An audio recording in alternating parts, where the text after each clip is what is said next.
എല്ലാവർക്കും നമസ്കാരം. നമ്മൾ ഇന്ന് ഡിസ്കസ് ചെയ്യുന്നത് മൂന്നാമത് ഘട്ടം LEC പരീക്ഷയും അതുമായി ബന്ധപ്പെട്ട ചോദ്യപേപ്പറും അതിൻ്റെ റിലേറ്റഡ് ആയിട്ടുള്ള ഫാക്ട്സുമാണ്. അത് ഡിസ്കസ് ചെയ്യുന്നതോടൊപ്പം തന്നെ കഴിഞ്ഞ രണ്ട് ഘട്ടങ്ങളിലും ചോദിച്ചിട്ടുള്ള ചോദ്യങ്ങളും ഈ മൂന്നാമത് ഘട്ടത്തിൽ ചോദിച്ചിട്ടുള്ള ചോദ്യങ്ങളുമായി ബന്ധപ്പെട്ടിട്ട് ഒരു കോമൺ ആയിട്ടുള്ള ചില ഭാഗങ്ങളുണ്ട് അല്ലേ. കോമൺ ആയിട്ട് ആവർത്തിച്ച് ചോദിച്ചിട്ടുള്ള ചില മേഖലകളുണ്ട്. അത്തരം മേഖലകൾ കൂടുതലായിട്ട് ഊന്നിട്ട് തന്നെ പഠിക്കുക. അടുത്ത ഘട്ടത്തിൽ ചിലപ്പോൾ ചോദിച്ചുകൂടായില്ല. അപ്പോൾ കൃത്യമായിട്ട് ആ മേഖലകൾ ഊന്നി തന്നെ പഠിക്കുക. പഠിച്ചിട്ടുള്ളവർക്ക് ഈ മേഖല കഴിഞ്ഞ രണ്ട് ഘട്ടങ്ങളിൽ പഠിച്ചിട്ടുള്ളവർക്ക് ഈ ഘട്ടത്തിൽ തീർച്ചയായിട്ടും ആൻസർ ചെയ്യാൻ പറ്റുന്ന ഒരുപാട് ചോദ്യങ്ങൾ ഇതിലുണ്ട്. അതുപോലെ തന്നെ ചിന്തിച്ചുകൊണ്ട് ലോജിക്കലി തന്നെ ആൻസർ ചെയ്യത്തക്ക രീതിയിലുള്ള ചോദ്യങ്ങളുണ്ട്. അപ്പോൾ ഇത്തരം കാര്യങ്ങളെല്ലാം ഡിസ്കസ് ചെയ്തുകൊണ്ട് പോകാം. ഓക്കെ, അതിൽ ആദ്യത്തെ ചോദ്യം എന്ന് പറയുന്നത് വിദ്യാപോഷിണി സഭ സ്ഥാപിച്ചതാര്? ആരാണ്? സഹോദരൻ അയ്യപ്പൻ. കഴിഞ്ഞ ഘട്ടങ്ങളും ചോദിച്ചിട്ടുണ്ടായിരുന്നു സഹോദരൻ അയ്യപ്പനെ കുറിച്ച്. അപ്പോൾ അതുമായി ബന്ധപ്പെട്ട റിലേറ്റഡ് ആയിട്ടുള്ള ഫാക്ട്സ് പഠിച്ചിട്ടുള്ളവർക്ക് കൃത്യമായിട്ട് ആൻസർ ചെയ്യാൻ പറ്റുമായിരുന്നു അല്ലേ. വിദ്യാപോഷിണി സഭ സ്ഥാപിച്ചത് സഹോദരൻ അയ്യപ്പൻ. അദ്ദേഹവുമായി ബന്ധപ്പെട്ട് നോക്കിയാൽ കേരളത്തിലെ ഇമ്പോർട്ടൻ്റ് ആയിട്ടുള്ള റിനൈസൻസ് ലീഡറാണ് അദ്ദേഹം. നവോത്ഥാന നായകനാണ് അദ്ദേഹം. ഈ നവോത്ഥാന നായകരെ കുറിച്ചിട്ട് ബേസിക് ആയിട്ടുള്ള എല്ലാ കാര്യങ്ങളും, അതായത് പ്രധാനപ്പെട്ട കാര്യങ്ങൾ കൂടുതലായിട്ട് ഡീപ്പായിട്ട് തല പുകഞ്ഞിരുന്ന് പഠിക്കേണ്ട, കൃത്യമായിട്ട് മാറിപ്പോവാത്ത തരത്തിൽ ഏറ്റവും ബേസിക് ആയിട്ടുള്ള ഏറ്റവും പ്രധാനപ്പെട്ടവ മാത്രം എന്ത് ചെയ്യുക, എല്ലാ നവോത്ഥാന നായകരെക്കുറിച്ചും കൃത്യമായിട്ട് അറിഞ്ഞ് മനസ്സിലാക്കി വെക്കുക, മാറിപ്പോവാത്ത രീതിയിൽ. അപ്പോൾ ഇത്തരം അടുത്ത ഘട്ടത്തിൽ സഹോദരൻ അയ്യപ്പൻ തന്നെ ചോദിക്കണമെന്നില്ല, മറ്റു നവോത്ഥാന നായകരെക്കുറിച്ച് ചോദിച്ചാൽ തന്നെയും ആൻസർ ചെയ്യാൻ പറ്റണം. അതുപോലെ തന്നെ സഹോദരൻ അയ്യപ്പനെ കുറിച്ച് കൂടുതലായിട്ട് മനസ്സിലാക്കുകയും വേണം. ഓക്കെ, ഒരു റിവിഷൻ എന്ന രീതിയിൽ നമുക്കൊന്ന് ചെറിയ കുറച്ച് ഫാക്ട്സുകൾ ഡിസ്കസ് ചെയ്യാം. ഓക്കെ, സഹോദരൻ അയ്യപ്പൻ എന്ന് പറയുന്ന നവോത്ഥാന നായകൻ, അദ്ദേഹം ജനിച്ചത് കേരളത്തിലെ കൊച്ചിക്കടുത്തുള്ള, അതായത് എറണാകുളം ജില്ലയിലെ ചേറായി എന്ന ഒരു സ്ഥലത്താണ് അല്ലേ. ചേറായി എന്നുള്ള സ്ഥലത്താണ് അദ്ദേഹം ജനിച്ചത്. 1889 ജനിച്ചു. ജാതി അടിസ്ഥാനത്തിലുള്ള ഈ ജാതി വിവേചനത്തിനെതിരെ ശക്തമായിട്ടുള്ള ഒരു നിലപാടെടുത്തിട്ടുള്ള ഒരു വ്യക്തിയാണ് അദ്ദേഹം. ഓക്കെ, 1917 മിശ്രഭോജനം നടത്തിയിട്ടുണ്ടായിരുന്നു അദ്ദേഹം. ഇന്റർകാസ്റ്റ് ഡൈനിങ് ഒക്കെ നടത്തി. അതുപോലെ തന്നെ സാമൂഹിക ഐക്യം, സമത്വം, ജാതിവിരുദ്ധ തത്വങ്ങൾ എന്നിവ പ്രോത്സാഹിപ്പിക്കുന്നതിനായിട്ട് 1917 അദ്ദേഹം സ്ഥാപിച്ച ഒരു അസോസിയേഷനാണ്, ഒരു സംഘടനയാണ് സഹോദര സംഘം എന്ന് പറയുന്നത്. ഓക്കെ, സഹോദര സംഘം എന്ന് പറഞ്ഞിട്ടുള്ള ഒരു സംഘടന അദ്ദേഹം സ്ഥാപിക്കുന്നു. അതിനുശേഷം ജാതി വ്യവസ്ഥയെ വിമർശിക്കുന്ന ജാതി കുമ്മി എന്നൊരു കവിത അദ്ദേഹത്തിന്റെ പ്രധാനപ്പെട്ട ഒരു കവിതയാണ് ജാതി കുമ്മി എന്ന് പറയുന്നത്. ജാതി വ്യവസ്ഥയെ എതിർക്കുന്ന തരത്തിലുള്ള ഒരു കവിതയാണത്. അതുപോലെ തന്നെ യുക്തിചിന്തയും സാമൂഹ്യ പരിഷ്കരണവും പ്രോത്സാഹിപ്പിക്കുന്നതിനായിട്ട് സഹോദരൻ, യുക്തിവാദി, വേലക്കാരൻ തുടങ്ങിയിട്ടുള്ള പരിഷ്കരണ ജേണലുകൾ അദ്ദേഹം പ്രസിദ്ധീകരിച്ചിട്ടുണ്ടായിരുന്നു. അതുമായി ബന്ധപ്പെട്ടുള്ള എഡിറ്ററായിരുന്നു അദ്ദേഹം. ഈ സഹോദരൻ, യുക്തിവാദി, വേലക്കാരൻ തുടങ്ങിയിട്ടുള്ള ജേണലുകളുടെ എഡിറ്ററായിരുന്നു. അതുപോലെ തന്നെ സഹോദരൻ അയ്യപ്പൻ കൊച്ചിൻ ലെജിസ്ലേറ്റീവ് കൗൺസിലിലേക്ക് തിരഞ്ഞെടുക്കപ്പെട്ട വർഷം എന്ന് പറയുന്നത് 1928 അദ്ദേഹം കൊച്ചിൻ ലെജിസ്ലേറ്റീവ് കൗൺസിലിലേക്ക് തിരഞ്ഞെടുക്കപ്പെട്ടു. അതുപോലെ തന്നെ അദ്ദേഹം സ്ഥാപിച്ച ഒരു രാഷ്ട്രീയ പാർട്ടിയാണ് സോഷ്യലിസ്റ്റ് പാർട്ടി എന്ന് പറയുന്ന ഒരു പാർട്ടി. അതുപോലെ തന്നെ ജാതി വേണ്ട, മതം വേണ്ട, അദ്ദേഹത്തിന്റെ പ്രശസ്തമായിട്ടുള്ള വചനമാണ് ജാതി വേണ്ട, മതം വേണ്ട, ദൈവം വേണ്ട മനുഷ്യനെ എന്ന സന്ദേശം നൽകിയത് സഹോദരൻ അയ്യപ്പനാണ്. സഹോദരൻ അയ്യപ്പനുമായി ബന്ധപ്പെട്ടുള്ള ഫാക്ട്സുകൾ നിങ്ങളെല്ലാം പഠിച്ചിട്ടുണ്ടെന്ന് അറിയാം. എങ്കിൽ ഒരു റിവിഷൻ എന്ന രീതിയിൽ ഇതെടുക്കുക.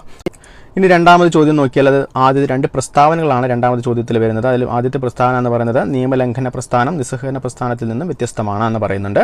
അതുപോലെ തന്നെ നിയമലംഘന പ്രസ്ഥാനത്തിൽ ഏർപ്പെട്ട ജനങ്ങൾ ബ്രിട്ടീഷുകാരോട് സഹകരിക്കാതിരിക്കുക മാത്രമല്ല അവർ കൊണ്ടുവന്ന നിയമങ്ങൾ എതിർക്കുകയും ചെയ്തു. അതിൽ പ്രധാനമായിട്ടും നമ്മുടെ ഇന്ത്യൻ സ്വാതന്ത്ര്യ സമരവുമായി ബന്ധപ്പെട്ടിട്ടുള്ള പ്രധാനപ്പെട്ട രണ്ട് സംഭവങ്ങളാണ് നിസ്സഹകരണ പ്രസ്ഥാനവും നിയമലംഘന പ്രസ്ഥാനവും അല്ലേ. നിസ്സഹകരണ പ്രസ്ഥാനം non cooperation movement, civil disobedience movement എന്ന് പറഞ്ഞിട്ടുള്ള നിയമലംഘന പ്രസ്ഥാനം.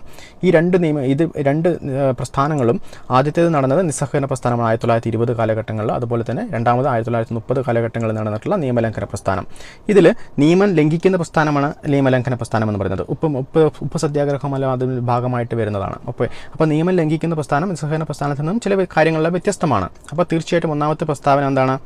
ശരിയാണ്. രണ്ടാമത്തെ പ്രസ്താവന എന്ന് പറയുന്നത് എന്താണ്? നിയമലംഘന പ്രസ്ഥാനത്തിൽ ഏർപ്പെട്ട ജനങ്ങൾ ബ്രിട്ടീഷുകാരോട് സഹകരിക്കാതിരിക്കുക മാത്രമല്ല അവർ കൊണ്ടുവന്ന നിയമങ്ങൾ എതിർക്കുകയും ചെയ്തു. ഇപ്പോൾ നിയമലംഘന പ്രസ്ഥാനത്തിൽ നിസ്സഹകരണത്തിൻ്റെതായിട്ടുള്ള ചില എലമെൻസുകളുണ്ട്. നിസ്സഹകരണ പ്രസ്ഥാനം തുടങ്ങുന്ന സമയത്ത് നമ്മൾ ഒരുപാട് കാര്യങ്ങൾ അവരുമായി ബന്ധപ്പെട്ടുള്ള കോളേജുകൾ ബഹിഷ്കരിക്കുക, അങ്ങനെ ഒരുപാട് കാര്യങ്ങൾ ചെയ്തിട്ടുണ്ടായിരുന്നു. അത്തരം കാര്യങ്ങൾ നിയമലംഘന പ്രസ്ഥാനത്തിലും ആവർത്തിക്കുകയുണ്ടായി. എങ്കിൽ തന്നെയും നിയമം ലംഘിക്കുന്ന ചില കാര്യങ്ങളും കൂടി എന്ത് ചെയ്തിട്ടുണ്ടായിരുന്നു? നിയമലംഘന പ്രസ്ഥാനങ്ങൾ ചെയ്തിട്ടുണ്ടായിരുന്നു. അതാണ് ഈ പറയുന്നത്. അപ്പോൾ രണ്ട് പ്രസ്താവനയും എന്താണ്? ശരിയാണ്. അപ്പോൾ രണ്ടും ശരിയാണ് ആൻസർ. ഇനി നിസ്സഹകരണ പ്രസ്ഥാനവുമായി ബന്ധപ്പെട്ടുള്ള ചില കാര്യങ്ങളൊന്ന് ഫാക്ട്സുകളൊന്ന് ഓടിച്ച് നോക്കാം. ഓക്കെ, അപ്പോൾ ഇത്തരം കാര്യങ്ങൾ ജസ്റ്റ് ഒന്ന് ഓടിച്ച് റിവിഷൻ എന്ന രീതിയിൽ എടുക്കുക. ഓക്കെ, നിസ്സഹകരണ പ്രസ്ഥാനം ആരംഭിക്കുന്നത് 1920 ഓക്കെ, 1920 ഗാന്ധിജിയുടെ നേതൃത്വത്തിലാണ് നിസ്സഹകരണ പ്രസ്ഥാനം ആരംഭിക്കുന്നത്. ഇന്ത്യൻ നാഷണൽ കോൺഗ്രസ് അതിന് അംഗീകാരം കൊടുക്കുകയായിരുന്നു. പിന്നീട് പ്രധാനപ്പെട്ട നേതാവ് എന്ന് പറയുന്നത് ഗാന്ധിജിയാണ്.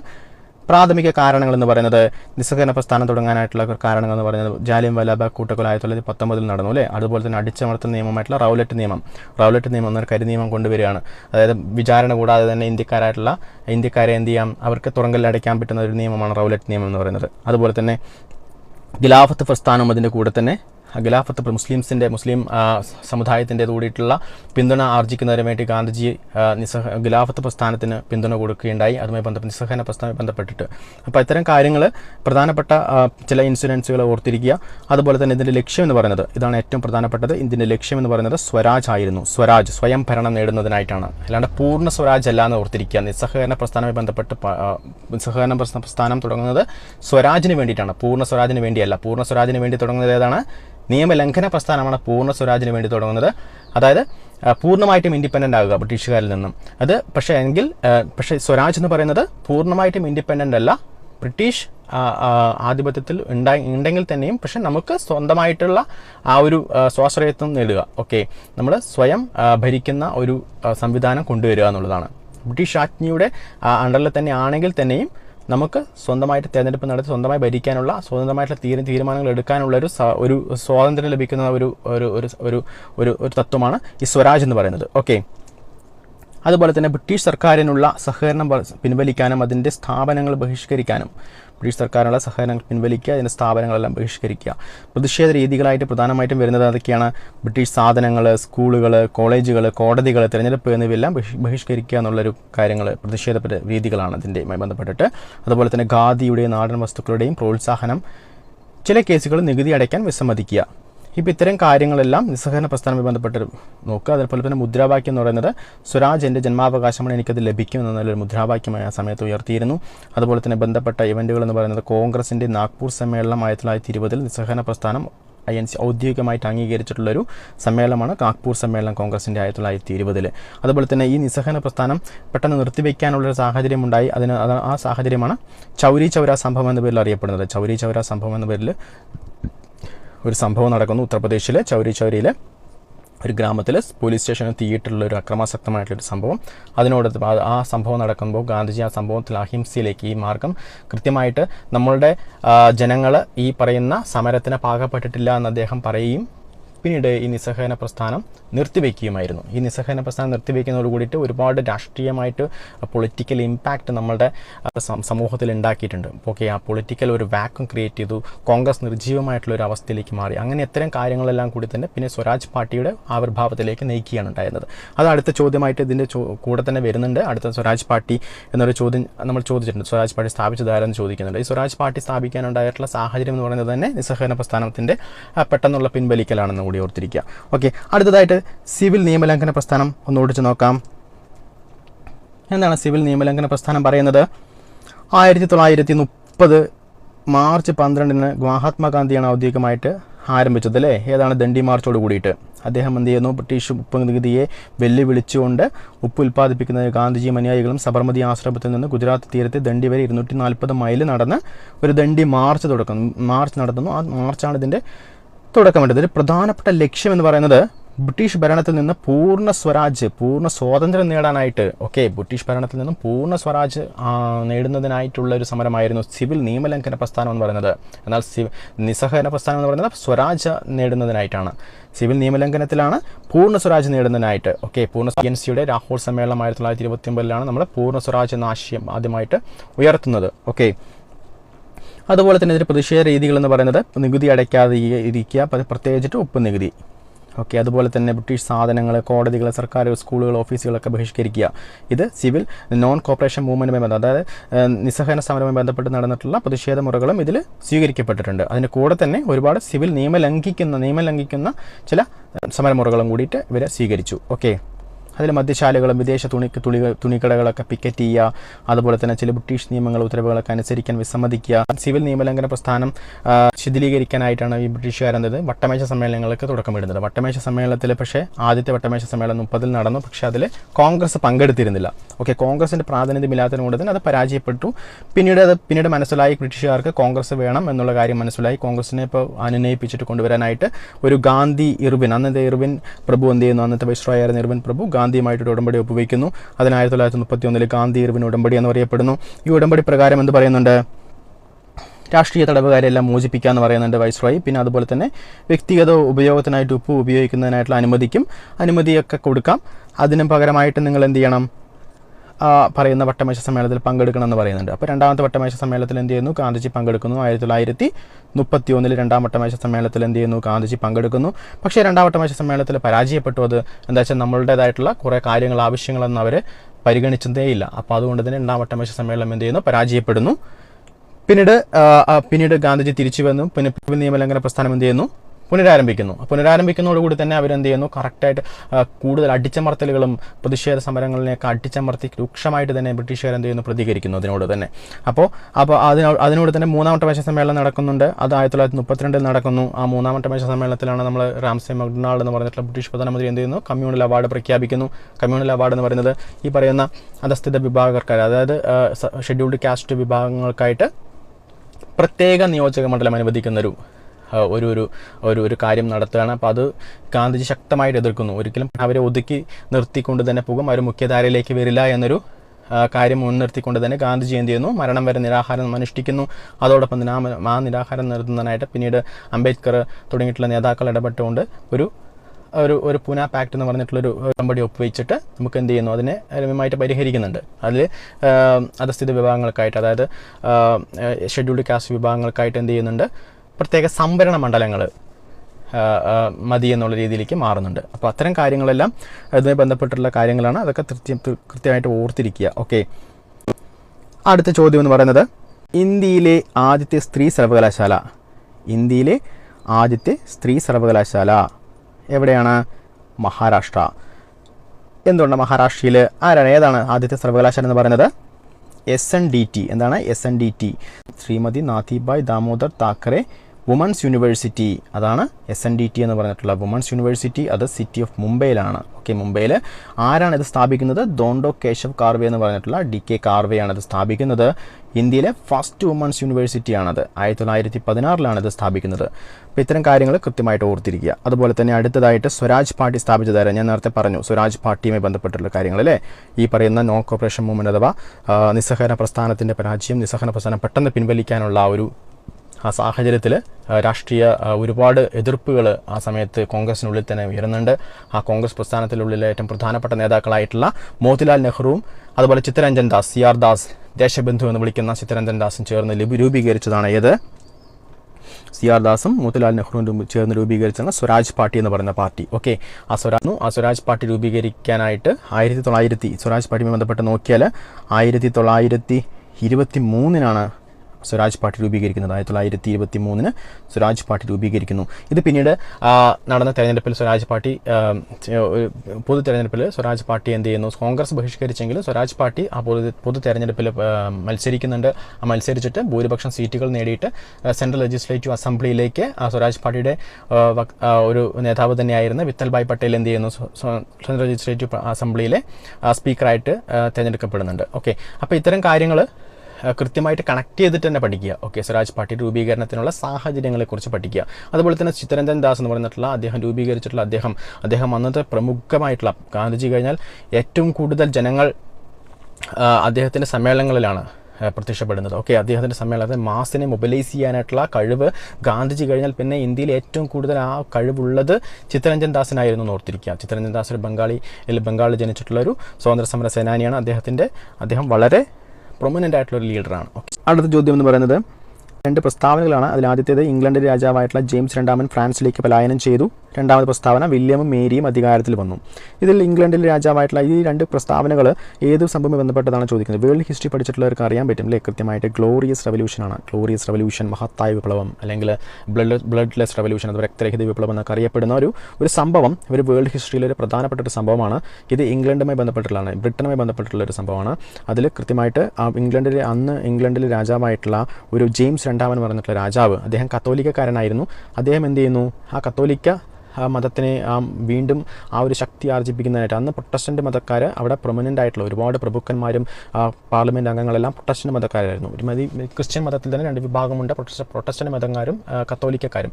ഈ കത്തോലിക്കക്കാരായിട്ടുള്ള ജെയിംസ് രാജാവിന് എന്ത് ചെയ്യണം, കത്തോലിക്ക മതവുമായി ബന്ധപ്പെട്ടുള്ള കാര്യങ്ങൾ കൂടുതലായിട്ട് അവരെ പ്രൊമോട്ട് ചെയ്യും, അവർക്ക് ഫേവറുകൾ ചെയ്യുന്ന ഒരു സന്ദർഭം, ഒരു സാഹചര്യം ഉണ്ടായിരുന്നു അന്ന്. പക്ഷേ അത് പ്രൊട്ടസ്റ്റൻ്റുകാരായിട്ടുള്ള മതവിഭാഗങ്ങൾക്കൊരു ഭയപ്പാടുണ്ടാക്കി അവരെന്ത് ചെയ്യുന്നു, രാജാവിനെ നിഷ്കാസനം ചെയ്യുന്നതിനായിട്ട്, രാജാവിനെ മാറ്റുന്നതിനായിട്ട് അവർ പ്ലാൻ ചെയ്യുന്നു. അതിൽ പ്രധാനമായിട്ടും രാജാവിൻ്റെ മകളായിട്ടുള്ള മേരിയും അതുപോലെ തന്നെ ഡച്ച് രാജകുമാരനായിട്ടുള്ള വില്യമും തമ്മിലുള്ള വിവാഹം കഴിഞ്ഞിട്ടുണ്ടായിരുന്നു. അപ്പോൾ മേരിയും വില്യമിനെയും വീണ്ടും അധികാരത്തിലേക്ക് അവർ ക്ഷണിക്കുകയാണ് ഉണ്ടായിരുന്നത്. അപ്പോൾ വില്യം എന്ത് ചെയ്തു, ഒരു വലിയ സൈന്യമായിട്ട് ഇംഗ്ലണ്ടിലേക്ക് വന്നിറങ്ങുന്നു. പക്ഷേ ജെയിംസ് രണ്ടാമന് കൂടെയുള്ളവരുടെ പിന്തുണ തന്നെ നഷ്ടപ്പെട്ടിട്ടുള്ള ഒരു സാഹചര്യത്തിൽ അദ്ദേഹത്തിന് എന്ത് ചെയ്യുന്നു, മറ്റു രാജ്യത്തിലേക്ക് പലായനം ചെയ്യേണ്ട ഒരു അവസ്ഥ വരികയാണ് ഉണ്ടായിരുന്നത്. അപ്പോൾ തീർച്ചയായിട്ടും അവിടെ ഒരു യുദ്ധം നടന്നില്ല, സ്മൂത്തായിട്ട് കാര്യങ്ങളെല്ലാം നടന്നു. അങ്ങനെ ആ ഒരു സംഭവം. അതുകൂടെ തന്നെ ഇനി ഈ ഗ്ലോറിയസ് റെവല്യൂഷൻ അഥവാ ആ പേര് എങ്ങനെയാണ്, ആ ഗ്ലോറിയസ്, ഈ റെവല്യൂഷൻ എന്തുകൊണ്ടാണ് ഈ മഹത്തായ വിപ്ലവം അല്ലെങ്കിൽ മഹത്താവുന്നത് എപ്പോഴാണ്, ഇതുമായി ബന്ധപ്പെട്ടിട്ടുള്ള രാജാവിൻ്റെ സ്ഥാനമാറ്റം മാത്രമല്ല, അതുമായി ബന്ധപ്പെട്ടിട്ട് ചില അവകാശങ്ങൾ ജനങ്ങൾക്കായിട്ട്, അതായത് പാർലമെൻറ്റിനായിട്ട് എന്ത് ചെയ്യുന്നുണ്ട്, ഉറപ്പിച്ചു കൊടുക്കുന്നുണ്ട്. അതുമായി ബന്ധപ്പെട്ടിട്ടുള്ള കാര്യങ്ങൾ, അതായത് ബിൽ ഓഫ് റൈറ്റ്സ് എന്ന് പറയുന്നത്, ഇത്തരം അവകാശങ്ങളെല്ലാം കൂടി ചേർത്ത് നമ്മൾ ബിൽ ഓഫ് റൈറ്റ്സ് എന്ന് പറയുന്നു. ആ ബിൽ ഓഫ് റൈറ്റ്സ് ഒപ്പിടുന്നുണ്ട് ഈ പറയുന്ന രാജാവ്. പുതുതായിട്ട് വന്ന രാജാവ് എന്ത് ചെയ്യുന്നു, ബിൽ ഓഫ് റൈറ്റ്സിൽ ഒപ്പിട്ട് പാർലമെൻറ്റിന് അധികാരം കൊടുക്കുന്നു. അത് രാജവാഴ്ചയുടെ അധികാരങ്ങൾ പരിമിതപ്പെടുത്തുകയും ആ കത്തോലിക്കക്കാരെയെല്ലാം സിംഹാസനത്തിൽ നിന്ന് ഇനി കത്തോലിക്കക്കാരായിട്ടുള്ള ആൾക്കാർ സിംഹാസനത്തിലേക്ക് വരരുത് എന്ന് പറഞ്ഞിട്ടുള്ള വിലക്കിക്കൊണ്ടും പാർലമെൻറ്റിൻ്റെ മേധാവിത്വമെല്ലാം ഉറപ്പിക്കുന്ന ഒരു തരത്തിലുള്ളൊരു ബിൽ ഓഫ് റൈറ്റ്സിൽ ആരും ഒപ്പിടുന്നുണ്ട്, രാജാവ് ഒപ്പിടുന്നുണ്ട്. അങ്ങനെയാണ് ഇതൊരു എന്താവുന്നത്, ഒരു മഹത്തായിട്ടുള്ള വിപ്ലവം എന്ന രീതിയിലേക്ക് മാറുന്നത്. ഓക്കെ, അടുത്തതായിട്ട് അടുത്ത ചോദ്യം എന്ന് പറയുന്നത്, താഴെ പറയുന്നവയിൽ ഐക്യരാഷ്ട്രസഭയുടെ ലക്ഷ്യമല്ലാത്തത് ഏത്? ഐക്യരാഷ്ട്രസഭയുടെ ലക്ഷ്യമില്ലാത്തത് ഏത്? ഞാൻ പറഞ്ഞു, ലോജിക്കലി നമുക്ക് ആലോചിച്ചാൽ തന്നെ കിട്ടുന്ന ചോദ്യങ്ങളിൽ ഒന്നാണ് ഇതൊന്ന് പറയാം. എങ്ങനെയാണ് ലോജിക്കലി ആലോചിക്കുന്നത്? ലോക ജനതയുടെ ക്ഷേമം ഉറപ്പുവരുത്തുക. തീർച്ചയായിട്ടും നമുക്ക് പറയാം, ലോക ജനതയുടെ ക്ഷേമം ഉറപ്പുവരുത്താനാണ് ഐക്യരാഷ്ട്രസഭ സ്ഥാപിച്ചത്, അല്ലേ? തീർച്ചയായിട്ടും പറയാം. ഓക്കെ, ഒന്നാമത്തെ ശരിയാണ്. അടുത്തതായിട്ട് അന്താരാഷ്ട്ര സഹകരണത്തിന് വേദിയാവുക. അന്താരാഷ്ട്ര സഹകരണത്തിന് വേദിയാണല്ലോ ഒരുപാട് സെക്രട്ടേറിയറ്റുകൾ, അതുപോലെ തന്നെ പൊതുസഭ, അതെല്ലാം അന്താരാഷ്ട്ര സഹകരണവുമായി ബന്ധപ്പെട്ടിട്ടുള്ള കാര്യങ്ങളാണ്. അപ്പോൾ തീർച്ചയായിട്ടും നമുക്ക് എന്ത് ചെയ്യാം, രണ്ടാമതും ശരിയാണ്. മൂന്നാമത് എന്താണ്, അന്താരാഷ്ട്ര സമാധാനവും സുരക്ഷയും കാത്തുസൂക്ഷിക്കുക. തീർച്ചയായിട്ടും നമുക്കത് പറയാം, ഏറ്റവും പ്രധാനപ്പെട്ട ദൗത്യമാണ് ഇതിൻ്റെ, അല്ലേ? അന്താരാഷ്ട്ര സമാധാനവും സുരക്ഷയും കാത്തുസൂക്ഷിക്കുക എന്നുള്ളത്. അതുപോലെ തന്നെ അന്താരാഷ്ട്ര വ്യാപാരം നിയന്ത്രിക്കുക. ഇത് ഐക്യരാഷ്ട്രസഭയുടെ ജോലിയാണോ? അന്താരാഷ്ട്ര വ്യാപാരം നിയന്ത്രിക്കുക. അന്താരാഷ്ട്ര വ്യാപാരം നിയന്ത്രിക്കാനായിട്ട് മറ്റു സംഘടനയുണ്ട്. എന്താണ്? WTO, വേൾഡ് ട്രേഡ് ഓർഗനൈസേഷൻ ഉണ്ട്. അപ്പോൾ തീർച്ചയായിട്ടും അത് എന്തെല്ലാം ഐക്യരാഷ്ട്രസഭയുടെ ലക്ഷ്യങ്ങളിലല്ല. അപ്പോൾ തീർച്ചയായിട്ടും നമുക്ക് പറയാൻ പറ്റും, D എന്ന് പറയാൻ പറ്റും, അല്ലേ? അടുത്തതായിട്ട് ചോദ്യം എന്ന് പറയുന്നത്, പ്രധാനമായും സിലിക്കേറ്റ് ധാതുക്കൾ അടങ്ങിയതും, ഏഴാമത്തെ ചോദ്യം, പ്രധാനമായും സിലിക്കേറ്റ് ധാതുക്കൾ അടങ്ങിയതും ഭൂമിയുടെ വ്യാപ്തിയുടെ 84% വരുന്നതുമായിട്ടുള്ള ഭൂമിയുടെ പാളി ഏതാണ്? ഭൂമിയുടെ വ്യാപ്തിയുടെ 84% വരുന്ന പാളി എന്ന് പറയുന്നത് ഏതാണ്? മാൻഡിൽ. ഭൂമിയുടെ ഏകദേശം 84% വരുന്ന ഭാഗം എന്ന് പറയുന്നത് മാൻഡിലാണ്. എങ്ങനെയാണ് ഇത് മാൻഡിൽ? ഏറ്റവും പുറമെയുള്ള പാളി ഭൂവൽക്കം അഥവാ പുറന്തോട്, അഥവാ ഏറ്റവും പുറമെയുള്ള പാളി എന്ന് പറയുന്നത് ഭൂവൽക്കമാണ്, പുറന്തോട്. അത് വളരെ കുറച്ച് ശതമാനമേ വരുന്നുള്ളൂ. അതിന് തൊട്ട് താഴെയായിട്ടാണ് മാൻഡിൽ വരുന്നത്, അല്ലേ? ഭൂവൽക്കത്തിന് താഴെയായിട്ട് മാൻഡിൽ വരുന്നു. ഈ മാൻഡിൽ എന്ന് പറയുന്ന ഭാഗം ഏകദേശം 2900 കിലോമീറ്റർ അകത്ത്, ഏകദേശം 35 കിലോമീറ്റർ മുതൽ 35 കിലോമീറ്ററാണ് ഇതിൻ്റെ തിക്നെസ്. പുറം പാളിയുടെ തിക്നെസ് ഏകദേശം 35 കിലോമീറ്റർ വരും. എന്നാൽ മാൻഡിലിൻ്റെ തിക്നെസ് എന്ന് പറയുന്നത് 2900 കിലോമീറ്റർ ഡെപ്തിലേക്ക് എന്ത് ചെയ്യുന്നു, മാൻഡിൽ പോകുന്നു. ഈ മാൻഡിൽ തന്നെ രണ്ടായി വിഭജിക്കുന്നുണ്ട്. ഏറ്റവും പുറമെയുള്ള പാളിയായിട്ടുള്ള മാൻഡിൽ, അകത്തെ പാളിയുള്ള മാൻഡിൽ, അങ്ങനെ രണ്ട് മാൻഡിലായി രണ്ടായി തിരിക്കുന്നുണ്ട്. എങ്കിലും നമ്മൾ മാൻഡിൽ എന്ന് തന്നെ പറയാം. മാൻഡിലിൻ്റെ വ്യാപ്തിയാണ് ഏകദേശം 84% വരുന്ന ഭൂമിയുടെ ആ ഒരു വ്യാപ്തി. ഭൂമിയുടെ മൊത്തത്തിലുള്ള 84% എന്ന് പറയുന്നത് മാൻഡിൽ തന്നെയാണെന്ന് ഓർത്തിരിക്കുക. അതിനുള്ളിലാണ് അകക്കാമ്പ് വരുന്നത്. ഓക്കെ, അതിലടുത്ത ചോദ്യം എന്ന് പറയുന്നത്, പരുത്തി കൃഷിക്ക് ഏറ്റവും അനുയോജ്യമായ മണ്ണ് ഏതാണ്? പരുത്തി കൃഷിക്ക് ഏറ്റവും അനുയോജ്യമായിട്ടുള്ള മണ്ണ് ഏതാണ്?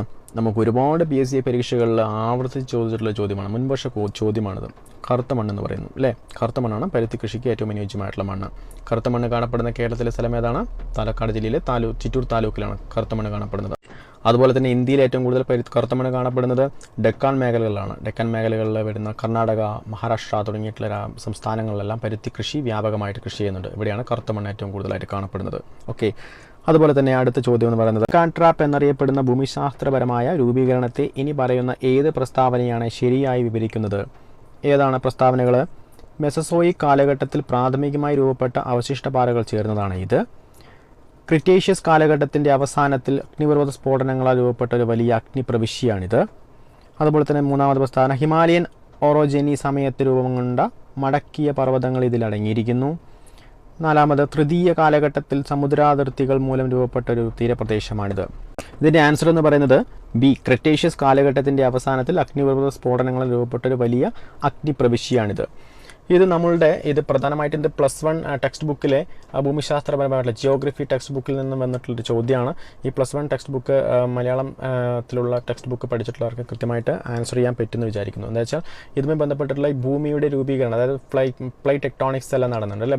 അതായത് ഭൂഖണ്ഡങ്ങളെല്ലാം രൂപീകരിക്കുന്ന സമയത്ത് ആ ഇന്ത്യൻ ഭൂഭൂഖണ്ഡം എന്ന് പറഞ്ഞിട്ടുള്ള ഭാഗം, ഇന്ത്യൻ ഫലകം എന്ത് ചെയ്യുന്നുണ്ട്, ഓസ്ട്രേലിയൻ ഫലകത്തിൽ നിന്നും വേർപെട്ട് ഇന്ത്യൻ ഫലകം എന്ത് ചെയ്യുന്നുണ്ട്, ഏഷ്യൻ ഫലകവുമായിട്ട് കൂട്ടിയിടിക്കുന്ന ഒരു സാഹചര്യം ഉണ്ടാകുന്നുണ്ട്. ആ കൂട്ടിയിടിക്കുന്നതിന് മുമ്പായിട്ട് ആ ചലിച്ചുകൊണ്ടിരിക്കുന്ന സമയത്താണ് എന്ത് ചെയ്യുന്നത്, ഒരു റിയൂണിയൻ ഹോട്ട്സ്പോട്ട് എന്ന് പറഞ്ഞിട്ടുള്ള ഒരു ഭാഗത്ത് നിന്ന് എന്ത് ചെയ്യുന്നുണ്ട്, ഒരുപാട് ലാവ ഈ പറയുന്ന ഡെക്കാൻ മേഖലകളിലേക്ക് പ്രവഹിക്കുന്നുണ്ട്. ആ ലാവ പ്രവാഹം നടന്നുണ്ട്. അത് ഈ നടക്കുന്ന ഒരു സമയം എന്ന് പറയുന്നത് 60 ദശലക്ഷം വർഷങ്ങൾക്ക് മുമ്പാണ്. 60 ദശലക്ഷം വർഷങ്ങൾക്ക് മുമ്പ് എന്ന് പറയുമ്പോൾ ക്രിട്ടേഷ്യസ് കാലഘട്ടമാണ്. ആ ക്രിട്ടേഷ്യസ് കാലഘട്ടത്തിലാണ് ഈ പറയുന്ന ലാവ പ്രവാഹം നടക്കുന്നത്.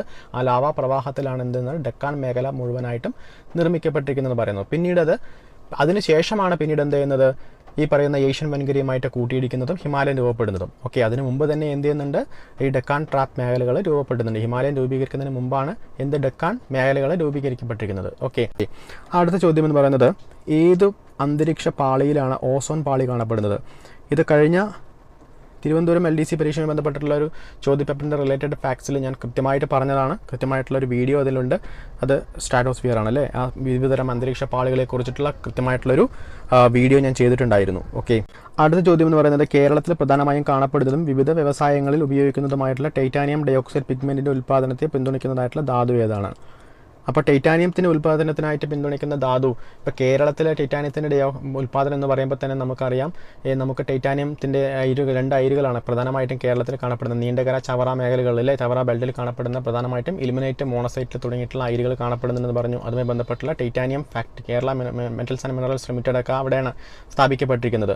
അപ്പോൾ കൊല്ലം ജില്ലയിലെ ഈ നീണ്ടകര ചവറ ഭാഗങ്ങളിൽ കാണപ്പെടുന്ന ആ ഒരു ബെൽറ്റിൽ അവിടെ പറയുന്ന തീരപ്രദേശത്ത് കാണപ്പെടുന്ന ഇത്തരം ഇലുമിനേറ്റ്, മോണസൈറ്റ് തുടങ്ങിയിട്ടുള്ള ധാതുക്കളുണ്ട്. ആ ഇലുമിനേറ്റ് ആണ് പ്രധാനമായിട്ടും ടൈറ്റാനിയം ഉപയോഗത്തിനായിട്ട് ഇലുമിനേറ്റ് ആണ് ഉപയോഗിക്കുക. ഇലുമിനേറ്റ് ആണ് സി ആണ് ആൻസർ. അതുപോലെ തന്നെ മോണസൈറ്റ് ഉണ്ട്. മോണസൈറ്റ് പ്രധാനമായിട്ടും ഉപയോഗിക്കുന്നത് എന്തിനാണ്? തോറിയം, ആണവ ഇന്ധനമായിട്ട് ഉപയോഗിക്കുന്ന തോറിയത്തിൻ്റെ ഉൽപ്പാദനത്തിനാണ് ഇത് മോണസൈറ്റ് ഉപയോഗിക്കുന്നത്. അപ്പോൾ ഇതിൽ മോണസൈറ്റും ഇലുമിനേറ്റും, ഇത് തോറിയവും ടൈറ്റാനിയം മാത്രമല്ല മറ്റ് റെയർ എർത്ത് എലിമെൻറ്റ്സ് കൂടിയിട്ട് ഒരുപാട് റെയർ എർത്ത് എലിമെൻറ്റ്സ് കൂടി അടങ്ങിയിട്ടുള്ള ഒരു കമ്പോസിഷനാണ് ഇലുമിനേറ്റ് എന്ന് പറയുന്നത്, മോണസൈറ്റ് എന്ന് പറഞ്ഞിട്ടുള്ള ധാതുക്കൾ. അപ്പോൾ ഇത് കൃത്യമായിട്ട് ഓർത്തിരിക്കുക, നിങ്ങൾക്ക് എല്ലാവർക്കും അറിയാമെന്ന് വിചാരിക്കുന്നു. ഓക്കെ, അടുത്ത ചോദ്യം എന്ന് പറയുന്നത്, സർക്കാർ സംരംഭത്തിന് കീഴിൽ സ്വത്തുക്കളുടെ ജിയോ ടാഗിംഗ് പൂർത്തിയാക്കിയ ആദ്യത്തെ സംസ്ഥാനമെന്ന പദവി അടുത്തിടെ നേടിയ ഇന്ത്യൻ സംസ്ഥാനം ഏതാണ്? ഈ സ്വത്തുക്കളുടെ ജിയോ ടാഗിംഗ് എന്ന് പറഞ്ഞിട്ടുള്ള ഒരു സംഭവം എന്ന് പറയുന്നത് നമ്മളുടെ സംസ്ഥാനങ്ങൾക്കെല്ലാം എല്ലാവരും നടപ്പിലാക്കിക്കൊണ്ടിരിക്കുന്ന ഒരു സംഭവമാണ്. അതായത് നമ്മളുടെ സ്വത്തുക്കൾ, നമുക്ക് ഉള്ള എല്ലാ സ്ഥലങ്ങളുടെയും സ്വത്തുക്കളുടെയും എല്ലാം അതായത് ജിയോഗ്രഫിക്കലി നമുക്ക് എന്ത് ചെയ്യുന്ന കൃത്യമായിട്ടുള്ള സ്ഥാനം നിർണ്ണയിക്കുക, അതിൻ്റെ കൃത്യമായിട്ടുള്ള ഡാറ്റകൾ എന്ത് ചെയ്യുന്നു ആ ഡാറ്റാ ബേസിൽ ശേഖരിച്ച് വയ്ക്കുന്ന ഒരു തരത്തിലുള്ള ഒരു പദ്ധതിയാണിത്, ജിയോ ടാഗിംഗ് എന്ന് പറഞ്ഞിട്ടുള്ള പദ്ധതി. അതുമായി ബന്ധപ്പെട്ടിട്ടുള്ള പൂർണ്ണമായിട്ട് നടപ്പിലാക്കിയിട്ടുള്ള പദ്ധതി എന്ന് പറയുന്നത്, പൂർണ്ണമായി നടപ്പിലാക്കിയതെന്ന് പറയുന്നത് കർണാടകയാണ്. ആദ്യം ആ സംസ്ഥാനം പൂർണ്ണമായിട്ട് നടപ്പാക്കിയ സംസ്ഥാനം എന്ന് പറയുന്നത് കർണാടകയാണ്. അടുത്ത ചോദ്യം, ഇന്ത്യയിൽ ഒന്നാം പഞ്ചവത്സര പദ്ധതി ആരംഭിച്ച വർഷം ഏത്? 1951. ഡിലേ എല്ലാവർക്കും അറിയാം. പഞ്ചവത്സര പദ്ധതിയുമായി ബന്ധപ്പെട്ടുള്ള ചോദ്യങ്ങൾ LDC പരീക്ഷയ്ക്ക് മാത്രമല്ല ആവർത്തിക്കുന്നത്, മറ്റ് മത്സര പരീക്ഷകളും ആവർത്തിച്ച് ചോദിക്കുന്ന ഒരു ചോദ്യമാണ്, ഒരു മേഖലയാണ് പഞ്ചവത്സര പദ്ധതികളുമായി ബന്ധപ്പെട്ടുള്ള കാര്യങ്ങൾ. അപ്പോൾ അതുമായി ബന്ധപ്പെട്ടിട്ട് കൂടുതലായിട്ട് SCERT ടെക്സ്റ്റ് ബുക്കിൽ നമുക്കുണ്ട്. അത് കൂടുതലായിട്ട് ആവശ്യമുണ്ടെങ്കിൽ ആ ചോദ്യങ്ങളുടെ രീതിക്കനുസരിച്ച് തന്നെ കൂടുതലായിട്ടുള്ള കാര്യങ്ങൾ പഠിക്കുക. എക്സാമ്പിൾ എന്ന് പറയുകയാണെങ്കിൽ എത്ര ശതമാനം വളർച്ച കൈവരിച്ചു എന്ന കാര്യങ്ങളെല്ലാം, ഓരോ പദ്ധതിയിലും എത്ര ശതമാനം വളർച്ച കൈവരിച്ചു എന്ന കാര്യങ്ങൾ കൃത്യമായിട്ട് പോയിന്റ് വൈസ് തന്നെ പഠിക്കുക. ഓക്കെ, അതിലേറ്റവും പ്രധാനമായിട്ട് പദ്ധതി എന്താണെന്ന് അറിയണം, അതുമായി ബന്ധപ്പെട്ട കാലയളവ് എത്രയാണെന്ന് അറിയണം, അതുപോലെ തന്നെ അതിലെ ലക്ഷ്യങ്ങൾ എന്താണെന്ന്, ഇതാണ് ഏറ്റവും പ്രധാനമായിട്ടുള്ള കാര്യങ്ങൾ. ഓക്കെ, അതിൽ ഒന്ന് ജസ്റ്റ് നോട്ടിച്ച് നോക്കിയാൽ നമുക്ക് ആദ്യമായിട്ട് ഒന്നാം പഞ്ചവത്സര പദ്ധതി ഏത് കാലയളവിലാണ്? 1951 മുതൽ 56 കാലഘട്ടങ്ങളിൽ കാർഷിക മേഖലയാണ് പ്രധാനമായിട്ടുള്ള വികസന മേഖല എന്ന് പറയുന്നത്. കാർഷിക മേഖലയുടെ വികസനത്തിനാണ് ഈ ഒന്നാം പഞ്ചവത്സര പദ്ധതി പ്രധാനമായിട്ടും ഊന്നൽ നൽകിയത്. രണ്ടാം പഞ്ചവത്സര പദ്ധതി 1956 മുതൽ 61 വരെ വ്യാവസായിക വികസനത്തിനായിട്ട്, വ്യാവസായിക മേഖലയ്ക്ക് ഊന്നൽ നൽകിയിട്ടുള്ള പദ്ധതിയാണ് രണ്ടാം പഞ്ചവത്സര പദ്ധതി. 1956 മുതൽ 61 വരെ. അതുപോലെ തന്നെ മൂന്നാം പഞ്ചവത്സര പദ്ധതി ആരംഭിക്കുന്നത് 1961 അത് പിന്നീട് 66 വരെ. ഭക്ഷ്യ സ്വയം പര്യാപ്തത, സമ്പദ്ഘടനയുടെ സ്വയം പര്യാപ്തത തുടങ്ങിയിട്ടുള്ള കാര്യങ്ങളെല്ലാം ഏത് മൂന്നാം പഞ്ചവത്സര പദ്ധതിയുമായി ബന്ധപ്പെട്ടുള്ള കാര്യങ്ങൾ. ഇത് ഞാൻ കൃത്യമായിട്ട് ഒന്ന് ഓടിച്ച് പോകുകയാണെന്നുള്ള ഇത് SCERT ടെക്സ്റ്റ് ബുക്കിലുള്ള കാര്യങ്ങൾ ഫാക്ട്സുകൾ ഒന്ന് ഓടിച്ച് പോവുകയാണ്. അതുമായി ബന്ധപ്പെട്ടുള്ള കൂടുതൽ കാര്യങ്ങൾ നിങ്ങൾ പഠിച്ചിരിക്കുക. ഓക്കെ, നാലാം പഞ്ചവത്സര പദ്ധതികൾ ഏതൊക്കെയാണ്? 1969 മുതൽ 74 വരെ സ്ഥിരതയോട് കൂടിയിട്ടുള്ള വളർച്ച, സ്വാശ്രയത്വം തുടങ്ങിയിട്ടുള്ള കാര്യങ്ങൾ. അതുപോലെ തന്നെ അഞ്ചാം പഞ്ചവത്സര പദ്ധതി എന്ന് പറയുന്നത് 1974 മുതൽ 79 വരെ ദാരിദ്ര്യ നിർമ്മാർജ്ജനം അടിസ്ഥാനമാക്കിയുള്ള പഞ്ചവത്സര പദ്ധതി എന്ന് പറയുന്നത് അഞ്ചാം പഞ്ചവത്സര പദ്ധതിയായിരുന്നു. ഇന്ദിരാഗാന്ധിയുടെ സമയത്തായിരുന്നു. പിന്നീട് 1955 പഞ്ചവത്സര പദ്ധതി പൂർണ്ണമാക്കാൻ കഴിഞ്ഞിരുന്നില്ല. 1978 ജനതാ ഗവൺമെൻറ് അധികാരത്തിൽ വരുന്നു. പിന്നീട് ഇന്ദിരാഗാന്ധി പടിയിറങ്ങുന്നുണ്ട് അല്ലേ. ഇന്ദിരാഗാന്ധി പരാജയപ്പെട്ടു. പിന്നെ ജനതാ ഗവൺമെൻറ് അധികാരത്തിൽ വരുന്നു. പിന്നീട് 1980 ഇന്ദിരാഗാന്ധി പിന്നീട് രണ്ടാമത് അധികാരത്തിൽ വരുന്നത്. അതൊക്കെ കുറച്ച് കാര്യങ്ങൾ പൊളിറ്റിക്സുമായി ബന്ധപ്പെട്ടുള്ള കാര്യങ്ങൾ പഠിച്ചിരിക്കുക. അതുമായി ബന്ധപ്പെട്ടുള്ള കാര്യങ്ങൾ കൃത്യമായിട്ട് കൂടുതലായിട്ട് പഠിക്കുമ്പോൾ നിങ്ങൾക്കത് മനസ്സിലാവും. ഓക്കെ, അതിൽ ആറാം പഞ്ചവത്സര പദ്ധതി എന്ന് പറയപ്പെടുന്നത് 1980 മുതൽ 85 വരെ കാർഷിക വ്യാവസായിക മേഖലകളുടെ അടിസ്ഥാന സൗകര്യങ്ങൾ മെച്ചപ്പെടുത്തൽ. കാർഷിക വ്യാവസായിക മേഖലകളുടെ അടിസ്ഥാന സൗകര്യങ്ങൾ മെച്ചപ്പെടുത്തലായിട്ട് ബന്ധപ്പെട്ടുള്ള ആറാം പഞ്ചവത്സര പദ്ധതി. ഏഴാം പഞ്ചവത്സര പദ്ധതി 1985 മുതൽ 90 വരെ ആധുനികവൽക്കരണം, തൊഴിലവസരങ്ങളുടെ വർധനവ് തുടങ്ങിയിട്ടുള്ള കാര്യങ്ങളെല്ലാം ഊന്നൽ നൽകിയിട്ടുള്ള പദ്ധതിയാണ്. അതുപോലെ തന്നെ എട്ടാം പഞ്ചവത്സര പദ്ധതി എന്നറിയപ്പെടുന്ന 1992 മുതൽ 97 വരെ മാനവശേഷി വികസനവുമായി ബന്ധപ്പെട്ടുള്ള കാര്യങ്ങൾ. അതുപോലെ തന്നെ ഒമ്പതാം പഞ്ചവത്സര പദ്ധതി എന്ന് പറയുന്നത് 1997 മുതൽ 2002 വരെ ഗ്രാമീണ വികസനം വികേന്ദ്രീകൃത ആസൂത്രണം നടപ്പിലാക്കിയത് ഈ ഒമ്പതാം പഞ്ചവത്സര പദ്ധതി കാലത്താണ്. അതുപോലെ തന്നെ പത്താം പഞ്ചവത്സര പദ്ധതി എന്നറിയപ്പെടുന്നത് 2002 മുതൽ 2007 വരെ മൂലധന നിക്ഷേപം വർദ്ധിപ്പിക്കുക എന്നുള്ള ലക്ഷ്യമാണ് ഇതിൽ പ്രധാനമായിട്ടും. അതുപോലെ തന്നെ 11ാം പഞ്ചവത്സര പദ്ധതി എന്നറിയപ്പെടുന്നത് 2007 മുതൽ 2012 വരെ മുഴുവൻ ജനവിഭാഗങ്ങളുടെ സമഗ്ര വികസനത്തെ അടിസ്ഥാനമാക്കിയിട്ടുള്ളതാണ് 11ാം പഞ്ചവത്സര പദ്ധതി. 12ാം പഞ്ചവത്സര പദ്ധതി എന്നറിയപ്പെടുന്നത് 2012 മുതൽ 2017 വരെ സുസ്ഥിര വികസനം. ഓക്കെ, സുസ്ഥിര വികസനം അടിസ്ഥാനമായിട്ടുള്ള പഞ്ചവത്സര പദ്ധതി എന്ന് ചോദിച്ചാൽ 12ാം പഞ്ചവത്സര പദ്ധതിയാണ് 2012 മുതൽ 17 വരെ. അപ്പോൾ ഇത്രയുമാണ് പഞ്ചവത്സര പദ്ധതിയുമായി ബന്ധപ്പെട്ടുള്ള പ്രധാനപ്പെട്ട ഫാക്ട്സുകൾ. ഇത് ഓടിച്ചു പോവുകയാണ്. കാലയളവും അതുമായി ബന്ധപ്പെട്ടുള്ള ലക്ഷ്യങ്ങളും കൃത്യമായിട്ട് ഒന്ന് ഓർത്തിരിക്കുക. അടുത്ത ചോദ്യം, നീതി ആയോഗ് സ്ഥാപിതമായ വർഷം. ഈ നീതി ആയോഗുമായി ബന്ധപ്പെട്ടുള്ള ചോദ്യങ്ങൾ കഴിഞ്ഞ ഘട്ടങ്ങളിലും ചോദിച്ചു. അതിൻ്റെ തുടർച്ചയെന്നോണം ഈ ഘട്ടത്തിലും ചോദിച്ചിട്ടുണ്ട്. നീതി ആയോഗ് എന്നൊരു ഇൻസ്റ്റിറ്റ്യൂഷൻ വളരെയധികം ഇമ്പോർട്ടൻ്റ് ആയിട്ടുള്ള ഒരു ഇൻസ്റ്റിറ്റ്യൂഷനാണ്. ഇന്ത്യയുടെ വികസനവുമായി ബന്ധപ്പെട്ടിട്ടുള്ള ഏറ്റവും ഇന്നോവേറ്റീവ് ആയിട്ടുള്ള ഒരു ഇൻസ്റ്റിറ്റ്യൂഷനാണ് നീതി ആയോഗ് എന്നുള്ള ഇൻസ്റ്റിറ്റ്യൂഷൻ. അത് കൃത്യമായിട്ട് പഠിച്ചിരിക്കുക. ആസൂത്രണ കമ്മീഷന് പകരമായിട്ട് വന്നിട്ടുള്ള ആ ഇൻസ്റ്റിറ്റ്യൂഷൻ്റെ സ്ട്രക്ചർ പഠിക്കുക. അതിൻ്റെ കീ പോസ്റ്റുകൾ ആരൊക്കെയാണ്, അതിൻ്റെ നിയമനങ്ങൾ ആരൊക്കെയാണ്, ആ നിയമനങ്ങളിൽ ഇപ്പോൾ നിലവിലുള്ള ആരൊക്കെയാണ്, അങ്ങനെയുള്ള കാര്യങ്ങൾ വസ്തുതകൾ കൃത്യമായിട്ട് പഠിച്ചിരുന്നാൽ മാത്രമാണ് നമുക്ക് എന്ത് ചെയ്യാൻ പറ്റുള്ളൂ, അടുത്ത ചോദ്യത്തിലേക്ക് ആൻസർ ചെയ്യാൻ പറ്റുള്ളൂ. ഓക്കെ, അതുമായി ബന്ധപ്പെട്ടുള്ള ചില ഫാക്ട്സുകൾ പരിശോധിച്ചാൽ നീതി ആയോഗ് സ്ഥാപിക്കുന്നത് എപ്പോഴാണ്? 2015 പറഞ്ഞല്ലോ. 2015 നീതി ആയോഗ് ജനുവരി 1, 2015 നീതി ആയോഗ് ഫോം ചെയ്യുന്നത്. അത് പ്ലാനിംഗ് കമ്മീഷന് പകരമായിട്ടാണ് ഫോം ചെയ്യുന്നത്.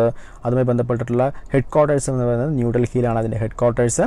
ഇതിൽ ഏറ്റവും പ്രധാനമായിട്ടുള്ള എക്സിക്യൂട്ടീവ്സ് എന്ന് പറയുന്നത് ചെയർപേഴ്സൺ ആണ്. ചെയർപേഴ്സൺ എന്ന് പറയുന്നത് പ്രധാനമന്ത്രിയായിരിക്കും എപ്പോഴും. ഇപ്പോഴത്തെ ചെയർപേഴ്സൺ നരേന്ദ്രമോദി. അതുപോലെ തന്നെ വൈസ് ചെയർപേഴ്സൺ എന്ന് പറയുന്നത് സുമൻ ബെറിയാണ്. ഇപ്പോഴത്തെ വൈസ് ചെയർപേഴ്സൺ എന്ന് പറയുന്നത് സുമൻ ബെറി. അതുപോലെ തന്നെ BVR സുബ്രഹ്മണ്യമാണ് അതിൻ്റെ CEO. ഇതാണ് പ്രധാനപ്പെട്ട കീ പോസ്റ്റുകൾ എന്ന് പറയുന്നത്. മറ്റ് മെമ്പേഴ്സിൻ്റെ നീതി ആയോഗിൽ എല്ലാ ചീഫ് മിനിസ്റ്റേഴ്സും, അതാണ് ഇതിൻ്റെ കമ്പോസിഷൻ കാണിക്കുന്നത്. ഇവിടെയാണ് പറയുന്നത് കമ്പോസിഷൻ എന്ന് പറയുന്നത്. ഇതിൽ പ്രധാനമായിട്ടുള്ള ഇതിൻ്റെ സ്ട്രക്ചർ എന്ന് പറയുന്നത് ഏറ്റവും ആദ്യം ചെയർപേഴ്സൺ ഉണ്ടായിരിക്കും. അതുപോലെ തന്നെ വൈസ് ചെയർപേഴ്സൺ ഉണ്ടായിരിക്കും. അത് നോമിനേറ്റ് ചെയ്യുന്നത് ആരാണ്? വൈസ് ചെയർപേഴ്സണെ നോമിനേറ്റ് ചെയ്യുന്നത് PM ആണ്, പ്രധാനമന്ത്രിയാണ് നോമിനേറ്റ് ചെയ്യുന്നത്. അതുപോലെ തന്നെ ചീഫ് എക്സിക്യൂട്ടീവ് ഓഫീസർ അദ്ദേഹം നോമിനേറ്റ് ചെയ്യുന്നത് ആരാണ്? CEOനെ നോമിനേറ്റ് ചെയ്യുന്നത് PM ആണ്. അതിൽ ഫുൾ ടൈം മെമ്പേഴ്സ് ഉണ്ടായിരിക്കും, പാർട്ട് ടൈം മെമ്പേഴ്സ് ഉണ്ടായിരിക്കും, എക്സ് ഒഫീഷ്യൽ മെമ്പേഴ്സ് ഉണ്ടായിരിക്കും. അതിൽ പാർട്ട് ടൈം മെമ്പേഴ്സിൽ വരുന്നതാണ് മാക്സിമം 2 പേരെ പാർട്ട് ടൈം മെമ്പേഴ്സായിട്ട് നമുക്ക് നിയമിക്കാൻ കഴിയൂ. അതുപോലെ തന്നെ എക്സ് ഒഫീഷ്യൽ മെമ്പേഴ്സായിട്ട് വരുന്നതാണ് 4 പേരുണ്ടായിരിക്കും. മിനിമം 4 പേര് എക്സ് ഒഫീഷ്യൽ മെമ്പേഴ്സ് ആയിരിക്കും. അത് പ്രധാനമായിട്ടും കൗൺസിൽ ഓഫ് മിനിസ്റ്റേഴ്സിൽ ക്യാബിനറ്റ് മിനിസ്റ്റേഴ്സ് ആയിരിക്കും ഈ എക്സ് ഒഫീഷ്യൽ മെമ്പേഴ്സ് എന്ന് പറയുന്നത്. കൗൺസിൽ ഓഫ് മിനിസ്റ്റേഴ്സിൽ അത് PM നോമിനേറ്റ് ചെയ്യുന്ന 4 കൗൺസിൽ ഓഫ് മിനിസ്റ്റേഴ്സിലായിരിക്കും. ഓക്കെ, അതുപോലെ തന്നെ ഗവേണിംഗ് കൗൺസിൽ ഉണ്ട്. ഇതിൽ പ്രധാനപ്പെട്ട സ്ട്രക്ചർ, ഈ നീതി ആയോഗിൻ്റെ ഏറ്റവും പ്രധാനപ്പെട്ട ഒരു സ്ട്രക്ചർ എന്ന് പറയുന്നത് ഗവേണിംഗ് കൗൺസിലാണ്.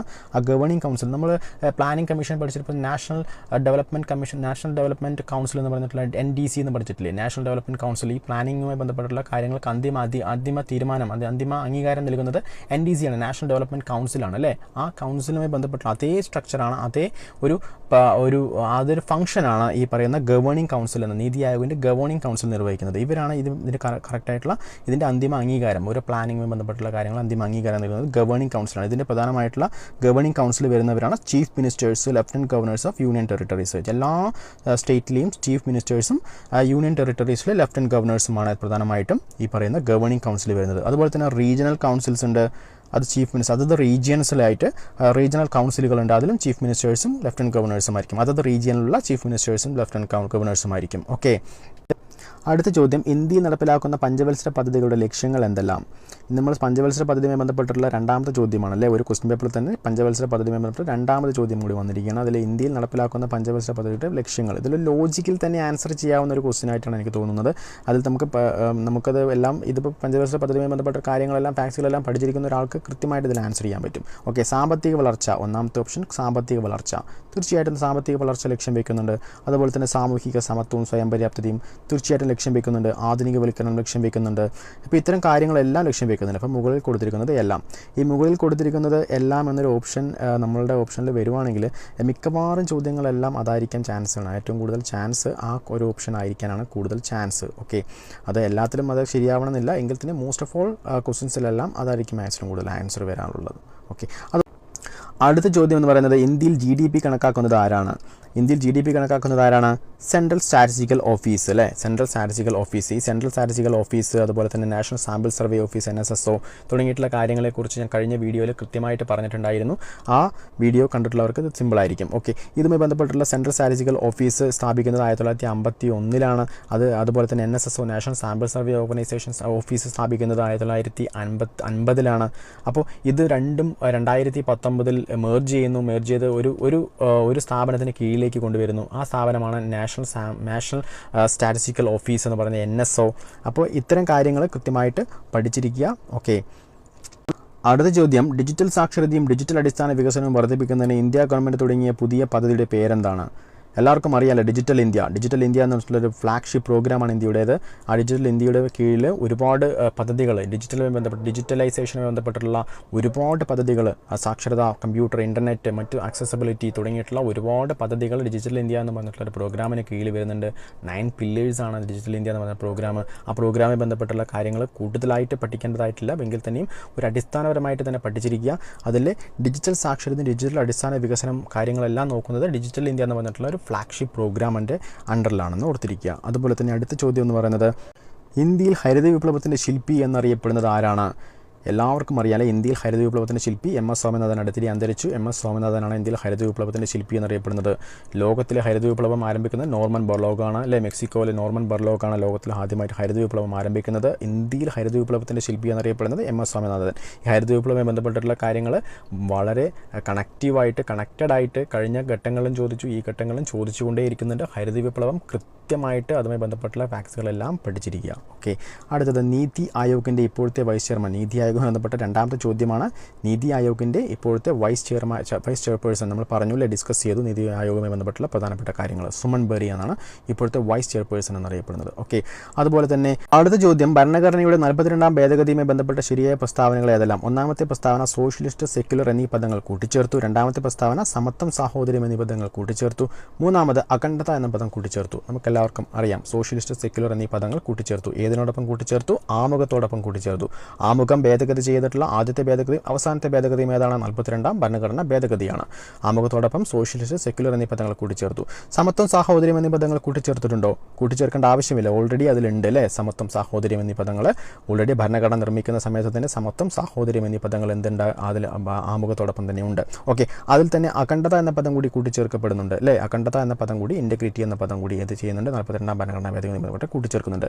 അതിൽ രണ്ടാമത്തെ പ്രസ്താവന തെറ്റാണ്. ആദ്യത്തേത് 1ഉം 3ഉം പ്രസ്താവനയാണ് ശരി. അതിലെ ശരിയായ പ്രസ്താവനകളാണ് ചോദിച്ചിരിക്കുന്നത്. അപ്പോൾ 1ഉം 3ഉം മാത്രം. ഓക്കെ, അടുത്ത ചോദ്യം എന്ന് പറയുന്നത്, താഴെ പറയുന്ന വനിതകളിൽ ഭരണഘടനാ നിർമ്മാണ സഭയിൽ അംഗമല്ലാത്തതാര്? താഴെ പറയുന്ന വനിതകളിൽ ഭരണഘടനാ നിർമ്മാണ സഭയുമായി ബന്ധപ്പെട്ടിട്ട് എത്ര വനിതകളാണ് നമുക്ക് ഭരണഘടനാ നിർമ്മാണ സഭയിൽ ഉണ്ടായിരുന്നത്? ഭരണഘടനാ നിർമ്മാണ സഭയിൽ നമുക്ക് 15 വനിതകളുണ്ടായിരുന്നു അല്ലേ. 15 വനിതകളുണ്ടായിരുന്നു. അതിൽ ആ വനിതകളുടെ എല്ലാം കൃത്യമായിട്ട് ഒന്ന് ഓർത്തിരിക്കുക. വനിതകളുമായി ബന്ധപ്പെട്ടുള്ള കാര്യങ്ങൾ ഇപ്പോൾ ഈ ചോദ്യം ചോദിച്ചിട്ടുള്ള മുറയ്ക്ക് തീർച്ചയായിട്ടും ആ വനിതകൾ ആരൊക്കെയാണെന്ന് കൃത്യമായിട്ട് ഓർത്തിരിക്കുക. ആ വനിതകളാണ് ദാക്ഷായണി വേലായുധൻ, ഹൻസ ജീവരാജ് മെഹ്ത, അമ്മു സ്വാമിനാഥൻ, മലാത്തി ചൗധരി, അതുപോലെ തന്നെ പൂർണിമ ബാനർജി, രാജ്കുമാരി അമൃത് കൗർ, വിജയലക്ഷ്മി പണ്ഡിറ്റ്, ദുർഗാബായ് ദേശ്മുഖ്, ലീല റോയ്, സുചേത കൃപലാനി, അതുപോലെ തന്നെ സരോജിനി നായിഡു, ബീഗം ഐസൽ റസൂൽ, അതുപോലെ കമല ചൗധരി, രേണുക റോയ് ആൻഡ് ആനി മസ്കുറിൻ. ഇത്രയും വനിതകൾ, 15 വനിതകളാണ് നമ്മളുടെ ഭരണഘടനാ നിർമ്മാണ സഭയിലുണ്ടായിരുന്നത്. ആ സഭയിലുള്ള മലയാളികളായിട്ടുള്ള വനിതകളാണ് ദാക്ഷായണി വേലായുധൻ, അതുപോലെ അമ്മു സ്വാമിനാഥൻ, അതുപോലെ ആനി മസ്ക്രിൻ എന്നിവർ മലയാളികളായിട്ടുള്ള വനിതകളാണ്. ഓക്കെ, അതിൽ കൃത്യമായിട്ട് ഓർത്തിരിക്കുക. ഇതിൽ താഴെ തന്നിരിക്കുന്നവയിൽ വനിതകൾ ഭരണഘടന നിർമ്മാണ അംഗമല്ലാത്തതാരാണ് ചോദിച്ചിരിക്കുന്നത്. അക്കമ്മ ചെറിയാൻ അംഗമാണോ? അല്ല, ഒരിക്കലുമല്ല അല്ലേ. രാജ്കുമാരി അമൃത കൗർ, അമ്മൻ സ്വാമിനാഥൻ, രേണുക റായ് തുടങ്ങിയിട്ടുള്ള വനിതകൾ അംഗമാണ്. അതിൽ മലയാളിയായിട്ടുള്ള വനിതകൾ കൃത്യമായിട്ട് ഓർത്തിരുന്നെങ്കിൽ തന്നെ നമുക്ക് ഇതിൽ ആൻസർ ചെയ്യാൻ പറ്റുമായിരുന്നു. ഓക്കെ, അതുപോലെ തന്നെ അടുത്ത ചോദ്യം നോക്കിയാൽ, കൂടുതൽ അധികാരത്തോടു കൂടിയ കേന്ദ്ര ഗവൺമെൻറ് എന്ന ഇന്ത്യൻ ഫെഡറലിസം ഏത് ഭരണഘടനയുടെ സ്വാധീനത്താൽ രൂപപ്പെടുത്തിയതാണ്? നമ്മുടെ ഭരണഘടന, ഇതിൽ പ്രധാനമായിട്ട് നമുക്ക് നോക്കേണ്ടത് നമ്മുടെ ഭരണഘടന എന്ന് പറയുന്ന ഭാഗം അത് മറ്റു രാജ്യങ്ങളുടെ ഒരുപാട് രാജ്യങ്ങളുടെ ഭരണഘടനയുമായി ബന്ധപ്പെട്ടുള്ള കാര്യങ്ങൾ കടം കൊണ്ടിട്ടാണ് നമ്മുടെ ഭരണഘടന നിർമ്മിച്ചിരിക്കുന്നത്. ആ രാജ്യങ്ങൾ ഏതെല്ലാമാണെന്ന് കൃത്യമായിട്ട് NCERT ടെക്സ്റ്റ് ബുക്കിൽ കൊടുത്തിട്ടുണ്ട്. 10ാം ക്ലാസ് +1 NCERT ടെക്സ്റ്റ് ബുക്കിൽ കൃത്യമായിട്ട് കൊടുത്തിട്ടുണ്ട്. ആ രാജ്യങ്ങളുടെ ഏതെല്ലാം രാജ്യങ്ങളിൽ നിന്നിട്ടാണ് ഭരണഘടന, ഏതെല്ലാം രാജ്യങ്ങളിൽ നിന്ന് എന്തൊക്കെ കടമെടുത്തിട്ടുണ്ടെന്ന കാര്യങ്ങൾ കൃത്യമായിട്ട് ICERT ടെക്സ്റ്റ് ബുക്കിൽ നമുക്ക് വായിച്ചാൽ തന്നെ മനസ്സിലാവും. ഓക്കെ, എന്താണ് പ്രധാനമായിട്ടും പറയുന്നത്? ബ്രിട്ടീഷ് ഭരണഘടനയിൽ നിന്ന് നമുക്ക് എന്തൊക്കെയാണ് എടുത്തിരിക്കുന്നത്? കേവല ഭൂരിപക്ഷ വ്യവസ്ഥ കടമെടുത്തിട്ടുണ്ട് അല്ലേ. പാർലമെൻ്ററി ഭരണ സമ്പ്രദായം കടമെടുത്തിട്ടുണ്ട്. നിയമവാഴ്ച എന്ന ആശയം കടമെടുത്തിട്ടുണ്ട്. സ്പീക്കറുടെ സ്ഥാപനം അവരുടെ പങ്കും കടമെടുത്തിട്ടുണ്ട്. നിയമനിർമ്മാണ നടപടിക്രമങ്ങൾ കടമെടുത്തിട്ടുണ്ട്. ഇത്തരം കാര്യങ്ങൾ ഞാൻ ഓടിച്ചു പോകുന്നത് അതൊരു റിവിഷൻ എന്ന രീതിയിലാണ്. അപ്പോൾ തീർച്ചയായിട്ടും ഇത്തരം കാര്യങ്ങൾ കൃത്യമായിട്ട് പഠിക്കുക. ഓക്കെ, നിങ്ങൾ ഒന്നുകൂടി ആവർത്തിച്ച് പഠിക്കുക. ഓക്കെ, ഐറിഷ് ഭരണഘടന, ഓക്കെ, ഇന്ത്യൻ ഭരണഘടനയുമായി ബന്ധപ്പെട്ട് ഐറിഷ് ഭരണഘടനയുമായി ബന്ധപ്പെട്ട് എന്താ കടമെടുത്തിരിക്കുന്നത്? രാഷ്ട്രീയ നയവുമായി ബന്ധപ്പെട്ടിട്ടുള്ള നിർദ്ദേശക തത്വങ്ങൾ കടമെടുത്തിരിക്കുന്നത് ഐറിഷ് ഭരണഘടനയാണ്, ഓർത്തിരിക്കുക. അതുപോലെ തന്നെ ഫ്രാൻസിൻ്റെ ഭരണഘടന നിന്ന് കടമെടുത്തിരിക്കുന്നത് സ്വാതന്ത്ര്യം, സമത്വം, സാഹോദര്യം ഫ്രാൻസിൻ്റെ ഭരണഘടനയിൽ നിന്ന് എടുത്തിരിക്കുന്നത്. ഓക്കെ, അടുത്തതായിട്ട് അമേരിക്കൻ ഭരണഘടനയിൽ നിന്നും എന്തെല്ലാം കടമെടുത്തിട്ടുണ്ട്? മൗലികാവകാശത്തെക്കുറിച്ചിട്ടുള്ള അധ്യായം കടമെടുത്തിട്ടുണ്ട്. അതുപോലെ തന്നെ നീതിന്യായ പുനഃപരിശോധനാധികാരവുമായി ബന്ധപ്പെട്ടുള്ള കാര്യങ്ങൾ, നീതിന്യായ വിഭാഗത്തിൻ്റെ സ്വാതന്ത്ര്യവുമായി ബന്ധപ്പെട്ടുള്ള കാര്യങ്ങൾ, ഇൻഡിപെൻഡൻസ് ജുഡീഷ്യറിയിലെ അതുമായി ബന്ധപ്പെട്ടുള്ള കാര്യങ്ങളെല്ലാം കടമെടുത്തിരിക്കുന്നത് അമേരിക്കൻ ഭരണഘടനയിൽ നിന്നിട്ടാണ്. അടുത്തതായി കാനഡിയൻ ഭരണഘടനയിൽ നിന്നും എന്തെല്ലാമാണ് കടമെടുത്തിരിക്കുന്നത്? അർദ്ധ ഫെഡറൽ ഗവൺമെൻറ് അഥവാ ശക്തമായിട്ടുള്ളൊരു കേന്ദ്ര ഗവൺമെൻറ്റോട് കൂടിയിട്ടുള്ളൊരു ഫെഡറൽ സമ്പ്രദായം, ഫെഡറൽ സമ്പ്രദായം എന്നൊരു ആശയം കനേഡിയൻ ഭരണഘടനയിൽ നിന്നാണ് നമ്മൾ കടമെടുത്തിരിക്കുന്നത്. അപ്പോൾ നമുക്ക് ആൻസർ കിട്ടിയില്ലേ? കൂടുതൽ അധികാരത്തോടു കൂടിയിട്ടുള്ള ഒരു കേന്ദ്ര ഗവൺമെൻറ് എന്ന ഇന്ത്യൻ ഫെഡറലിസം ഏത് ഭരണഘടനയുടെ സ്വാധീനത്തിൽ രൂപപ്പെടുത്തിയതാണെന്ന് ചോദിച്ചാൽ കൃത്യമായിട്ട് നമുക്ക് ആൻസർ പറയാൻ പറ്റും, കനേഡിയൻ ഭരണഘടനയിൽ നിന്നിട്ടാണ്. ഓക്കെ, അപ്പോൾ കനേഡിയൻ ഭരണഘടനയിൽ നിന്നും അത് കൂടാതെ തന്നെ മറ്റൊരു കാര്യം കൂടി നമ്മൾ കടമെടുത്തിട്ടുണ്ട്. അതായത് അവശിഷ്ടാധികാരം എന്ന ആശയം അല്ലേ, റെസിഡ്യൂറി പവർ എന്ന അവശിഷ്ടാധികാരം എന്നൊരു ആശയം. ഓക്കെ, ഈ സൈബർ ലോസ് ഒക്കെ ഈ അവശിഷ്ടാധികാരത്തിലാണ് വരുന്നത്. ഓക്കെ, ഇപ്പോൾ ഇത്തരം കാര്യങ്ങൾ ഓർത്തിരിക്കുക. അതുപോലെ തന്നെ അടുത്ത ചോദ്യം എന്ന് പറയുന്നത്, ഇന്ത്യൻ ഉപരാഷ്ട്രപതിയുടെ തെരഞ്ഞെടുപ്പുമായി ബന്ധപ്പെട്ട് താഴെ പറയുന്നവയിൽ ശരിയായ പ്രസ്താവനകൾ ഏതെല്ലാം? രാജ്യസഭയിലെ തിരഞ്ഞെടുക്കപ്പെട്ട MP-മാർക്കെല്ലാം വോട്ടവകാശം ലഭിക്കുന്നു. ലോകസഭയിലെ മുഴുവൻ MP-മാർക്കും വോട്ടവകാശം ലഭിക്കുന്നു. രാജ്യസഭയിലെ മുഴുവൻ MP-മാർക്കും വോട്ടവകാശം ലഭിക്കുന്നു. ഏതെല്ലാമാണ് ശരി? ഈ തിരഞ്ഞെടുപ്പുമായി ബന്ധപ്പെട്ട് രാഷ്ട്രപതി, ഉപരാഷ്ട്രപതി തുടങ്ങിയിട്ടുള്ളവരുടെ തിരഞ്ഞെടുപ്പുമായി ബന്ധപ്പെട്ടുള്ള കാര്യങ്ങൾ ഈ തിരഞ്ഞെടുപ്പുകൾ എന്ന ഒരു ഭാഗം തന്നെയുണ്ട് നമുക്ക് SCERT ടെക്സ്റ്റ് ബുക്കിൽ കൃത്യമായിട്ട് കൊടുത്തിട്ടുണ്ട് അല്ലേ. ആ ഭാഗങ്ങൾ കൃത്യമായിട്ട് പഠിച്ചിട്ടുള്ളവർക്ക് ഇത് സിമ്പിളായിരിക്കും. ഓക്കെ, രാജ്യസഭയിലെ തിരഞ്ഞെടുക്കപ്പെട്ട MP-മാർക്കെല്ലാം വോട്ടവകാശം ലഭിക്കുന്നു. തീർച്ചയായിട്ടും ശരിയാണ്. രാജ്യസഭയിലെ തിരഞ്ഞെടുക്കപ്പെട്ടുള്ള MP-മാർക്കെല്ലാം എന്താണ് വോട്ടവകാശം ലഭിക്കുന്നുണ്ട്.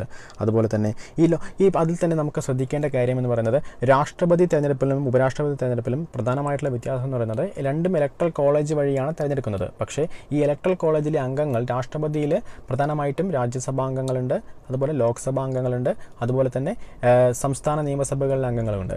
പക്ഷേ ഈ പറയുന്ന ഉപരാഷ്ട്രപതി തെരഞ്ഞെടുപ്പിൽ തീർച്ചയായും സംസ്ഥാന നിയമസഭാ അംഗങ്ങളില്ല, അതിൽ പ്രധാനമായിട്ടും രാജ്യസഭാ അംഗങ്ങളുണ്ട്. രാജ്യസഭാ അംഗങ്ങൾ എന്ന് പറഞ്ഞാൽ തിരഞ്ഞെടുക്കപ്പെട്ട രാജ്യസഭാ അംഗങ്ങൾ, ഒരിക്കലും നോമിനേറ്റ് ചെയ്യപ്പെട്ട രാജ്യസഭാ അംഗങ്ങളല്ല, അവർക്ക് വോട്ട് ചെയ്യാനുള്ള അധികാരമില്ല. പക്ഷേ തിരഞ്ഞെടുക്കപ്പെട്ട രാജ്യസഭാ അംഗങ്ങൾക്ക് വോട്ട് ചെയ്യാനുള്ള അധികാരമുണ്ട്. അതുപോലെ തന്നെ ലോക്സഭാംഗങ്ങൾക്ക്, ലോക്സഭയിൽ ഇപ്പോൾ നിലവിൽ നോമിനേറ്റ് ചെയ്യപ്പെടാത്തതുകൊണ്ട് ലോക്സഭാംഗങ്ങളെല്ലാം തന്നെ നമുക്ക് എന്ത് ചെയ്യാം, രാഷ്ട്രപതി തെരഞ്ഞെടുപ്പിൽ പങ്കാളികളാവാൻ കഴിയും. ഓക്കെ, ഇത്തരം കാര്യങ്ങൾ ഓർത്തിരിക്കുക. അപ്പോൾ അതിൽ ഏറ്റവും ആദ്യത്തെ പ്രസ്താവന എന്ന് പറയുന്നത്, രാജ്യസഭയിൽ തിരഞ്ഞെടുക്കപ്പെട്ട MP-മാർക്കെല്ലാം വോട്ടവകാശം ലഭിക്കുന്നു. ശരിയാണ് അല്ലേ? ഈ ഒന്നാമത്തെ പ്രസ്താവന ശരിയാണ്. രണ്ടാമത്തെ പ്രസ്താവന നോക്കി, ലോക്സഭയിലെ മുഴുവൻ MP-മാർക്കും വോട്ടവകാശം ലഭിക്കുന്നു. ശരിയാണ്. ഇപ്പോൾ നിലവിൽ നോമിനേറ്റ് ചെയ്യപ്പെടുന്ന ആരും ഇല്ല ലോക്സഭയിൽ. അപ്പോൾ തീർച്ചയായിട്ടും ലോക്സഭയിലെ മുഴുവൻ MP-മാർക്കും വോട്ടവകാശം ലഭിക്കുന്നു. അതുപോലെ തന്നെ രാജ്യസഭയിലെ മുഴുവൻ MP-മാർക്കും വോട്ടവകാശം ലഭിക്കുന്നു. ശരി, തെറ്റല്ലേ? രാജ്യസഭയിൽ ഇപ്പോഴും നോമിനേറ്റ് ചെയ്യപ്പെടുന്നുണ്ട് അംഗങ്ങൾ. അപ്പോൾ തീർച്ചയായിട്ടും മൂന്നാമത്തെ പ്രസ്താവന തെറ്റാണ്. അപ്പോൾ 1ഉം 2ഉം മാത്രമാണ്. 1ഉം 2ഉം മാത്രം. Okay, C.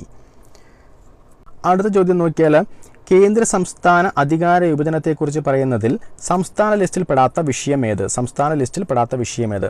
നമുക്ക് നിയമം നിർമ്മിക്കാവുന്ന വിഷയങ്ങളുണ്ട്. ഒരുപാട് വിഷയങ്ങൾ നമുക്ക് നിയമം നിർമ്മിക്കാൻ സാധിക്കും. അത്തരം നിയമം നിർമ്മിക്കാനും സാധിക്കുന്ന വിഷയങ്ങളെ പ്രധാനമായിട്ടും 3ആയി തിരിച്ചിട്ടുണ്ട്. ഏതൊക്കെ ലിസ്റ്റുകളാണുള്ളത്?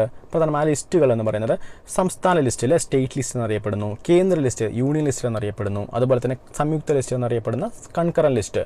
ഈ കൺകറന്റ് ലിസ്റ്റിൽ പെടുന്ന വിഷയങ്ങൾ സംസ്ഥാനത്തിന് നിയമം നിർമ്മിക്കാം, അതുപോലെ തന്നെ കേന്ദ്രത്തിന് നിയമം നിർമ്മിക്കാവുന്ന വിഷയങ്ങളാണ് കൺകറന്റ് ലിസ്റ്റിൽ പെടുന്നത്. പക്ഷേ സ്റ്റേറ്റ് ലിസ്റ്റിൽ പെടുന്ന വിഷയങ്ങൾ സ്റ്റേറ്റിന് മാത്രമേ അതുമായി ബന്ധപ്പെട്ടുള്ള വിഷയങ്ങൾ നിയമം നിർമ്മിക്കാൻ അധികാരമുള്ളൂ. അതുപോലെ തന്നെ യൂണിയൻ ലിസ്റ്റിൽ പെടുന്ന വിഷയങ്ങൾ യൂണിയന് മാത്രമേ, അഥവാ ഇന്ത്യ ഗവൺമെൻറ്റിന് മാത്രമേ അതുമായി ബന്ധപ്പെട്ടുള്ള കേന്ദ്ര ഗവൺമെൻറ്റിന് മാത്രമേ അതുമായി ബന്ധപ്പെട്ടുള്ള വിഷയങ്ങൾ നിയമം നിർമ്മിക്കാൻ അധികാരമുള്ളൂ. ഇപ്പോൾ ഇത്തരം ആ ലിസ്റ്റുകളിൽ പഠിച്ചിരിക്കുന്ന വിഷയങ്ങൾ, ആ വിഷയങ്ങൾ ഏതെല്ലാമാണെന്ന് കൃത്യമായിട്ട് നമ്മളൊന്ന് പഠിച്ചിരിക്കുക. ഓക്കെ, അതുമായി ബന്ധപ്പെട്ടുള്ള ഒരുപാട് ചോദ്യങ്ങൾ ആവർത്തിച്ച് ചോദിക്കുന്നൊരു മേഖലയാണത്. അത് കൃത്യമായിട്ട് നമ്മുടെ SCRT ടെക്സ്റ്റ് ബുക്കിൽ കൊടുത്തിട്ടുണ്ട്. ആ ഭാഗമാണ് ഞാനിപ്പോൾ വായിക്കുന്നത്. ഞാനൊന്ന് വായിച്ചു പോവുകയുള്ളൂ, നിങ്ങളും വായിക്കുക. ഓക്കെ, കേന്ദ്ര ലിസ്റ്റ് എന്നറിയപ്പെടുന്ന ലിസ്റ്റിൽ പ്രധാനമായിട്ടും പ്രതിരോധം വരുന്നുണ്ട് അല്ലേ? ആണവോർജം, വിദേശകാര്യം, യുദ്ധവും സമാധാനവും, ബാങ്കിങ്, റെയിൽ ഗതാഗതം, തപാല്, കമ്പി തപാല്, വ്യോമഗത, വ്യോമയാനം, തുറമുഖങ്ങൾ, വിദേശ വ്യാപാരം, നാണയ വ്യവസ്ഥ തുടങ്ങിയിട്ടുള്ള കാര്യങ്ങളെല്ലാം കേന്ദ്ര ലിസ്റ്റിൽ പെടുന്ന കാര്യങ്ങളാണ്. ഓക്കെ, സംസ്ഥാന ലിസ്റ്റിൽ പെടുന്ന കാര്യങ്ങൾ ഏതൊക്കെയാണ്? കൃഷി, പോലീസ്, ജയില്, പ്രാദേശിക ഗവൺമെൻറ്, പൊതുജനാരോഗ്യം, ഭൂമി, മദ്യം, വാണിജ്യവും വ്യാപാരവും, കന്നുകാലി പരിപാലനം, സംസ്ഥാന പബ്ലിക് സർവീസുകൾ തുടങ്ങിയിട്ടുള്ള കാര്യങ്ങളെല്ലാം സംസ്ഥാന ലിസ്റ്റിൽ പെടുന്നുണ്ട്. അതുപോലെ തന്നെ സംയുക്ത ലിസ്റ്റിൽ പെടുന്നത് ഏതൊക്കെയാണ്, അഥവാ കൺകറന്റ് ലിസ്റ്റിൽ പെടുന്നത് ഏതൊക്കെയാണ്? വിദ്യാഭ്യാസം, കൃഷിഭൂമി ഒഴിച്ചുള്ള സ്വത്തിൻ്റെ കൈമാറ്റം, വനങ്ങൾ, തൊഴിലാളി സംഘടനകൾ, മായം ചേർക്കൽ, ദത്തെടുക്കലും, അതുപോലെ ദത്തെടുക്കലും പിന്തുടർച്ച അവകാശവും, കേന്ദ്ര, അപ്പോൾ ഇത്തരം കാര്യങ്ങൾ സംയുക്ത ലിസ്റ്റിൽ പെടുന്നതാണ്. അപ്പോൾ ഇനി ചോദ്യം പരിശോധിച്ച് കഴിഞ്ഞാൽ അതിൽ കേന്ദ്ര സംസ്ഥാന അധികാര വിഭജനത്തെക്കുറിച്ച് പറയുന്നതിൽ സംസ്ഥാന ലിസ്റ്റിൽ പെടാത്ത വിഷയം ഏതെന്നാണ് ചോദിച്ചിരിക്കുന്നത് അല്ലേ? നമുക്ക് എന്താ പറഞ്ഞിരിക്കുന്നത്? സംസ്ഥാന ലിസ്റ്റിൽ പെടാത്ത വിഷയം ഏതാണ്? താഴെ തന്നെ നമുക്ക് സംസ്ഥാന ലിസ്റ്റ് നമ്മൾ പഠിച്ചു അല്ലേ? അതിൽ കൃഷി സംസ്ഥാന ലിസ്റ്റ് അല്ലേ? തീർച്ചയായിട്ടും. വ്യാപാരം വാണിജ്യം സംസ്ഥാന ലിസ്റ്റാണോ? തീർച്ചയായിട്ടും സംസ്ഥാന ലിസ്റ്റാണ്, പഠിച്ചു. പൊതുജനാരോഗ്യം സംസ്ഥാന ലിസ്റ്റാണോ? പഠിച്ചു. പൊതുജനാരോഗ്യ സംസ്ഥാന ലിസ്റ്റാണ്. അപ്പോൾ വനമാണ് സംസ്ഥാന ലിസ്റ്റിൽ പെടാത്ത വിഷയം ഏതാണ്? വനം ഏത് ലിസ്റ്റിലാണ് പെടുന്നത്? വനം സംയുക്ത ലിസ്റ്റിലാണ്, അഥവാ കൺകറന്റ് ലിസ്റ്റിലാണ് പെടുന്നത്. നമുക്ക് വനവുമായി ബന്ധപ്പെട്ടുള്ള കാര്യങ്ങളിൽ സംസ്ഥാനത്തിന് എന്ത് ചെയ്യാം? നിയമം നിർമ്മിക്കാൻ പറ്റും, കേന്ദ്രത്തിന് നിയമം നിർമ്മിക്കാൻ പറ്റും. ഓക്കെ, ഇപ്പോൾ ഇത്തരം കാര്യങ്ങൾ ഓർത്തിരിക്കുക. അടുത്തത്, അമേരിക്കൻ പ്രസിഡന്റിനെ തിരഞ്ഞെടുക്കുന്നത് എത്ര വർഷത്തേക്കാണ്? 4 വർഷത്തേക്ക്. സി അല്ലേ? ആൻസർ 4 വർഷം.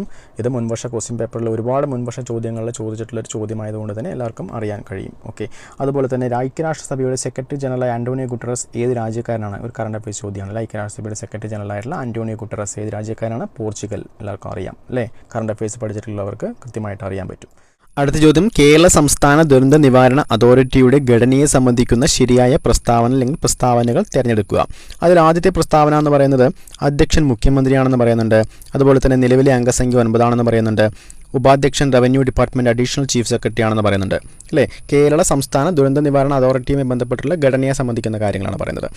ഈ ദുരന്ത നിവാരണ അതോറിറ്റിയുമായി ബന്ധപ്പെട്ട് നോക്കിയാൽ അതിൽ സെൻട്രൽ ഗവൺമെൻറ്റിൻ്റെ ഒരു ദുരന്ത നിവാരണ അതോറിറ്റി ഉണ്ട്. അതായത് സെൻട്രൽ ഡിസാസ്റ്റർ മാനേജ്മെൻറ്റ് അതോറിറ്റി എന്ന് പറഞ്ഞിട്ട് സെൻട്രൽ ഗവൺമെൻറ്റിൻ്റെ കീഴിലൊരു ദുരന്ത നിവാരണ അതോറിറ്റി ഉണ്ട്. ഇതിൻ്റെ എല്ലാം അടിസ്ഥാനം എന്ന് പറയുന്നത് 2005 ഡിസാസ്റ്റർ മാനേജ്മെൻറ്റ് ആക്ട് പ്രകാരമാണ് ഈ ദുരന്ത നിവാരണ അതോറിറ്റികൾ സെൻട്രൽ ലെവലിൽ, സ്റ്റേറ്റ് ലെവലിൽ, അതുപോലെ ഡിസ്ട്രിക്ട് ലെവലിലൊക്കെ നമുക്ക് എന്ത് ചെയ്യുന്നത്? ദുരന്ത നിവാരണ അതോറിറ്റികൾ സ്ഥാപിക്കുന്നത്.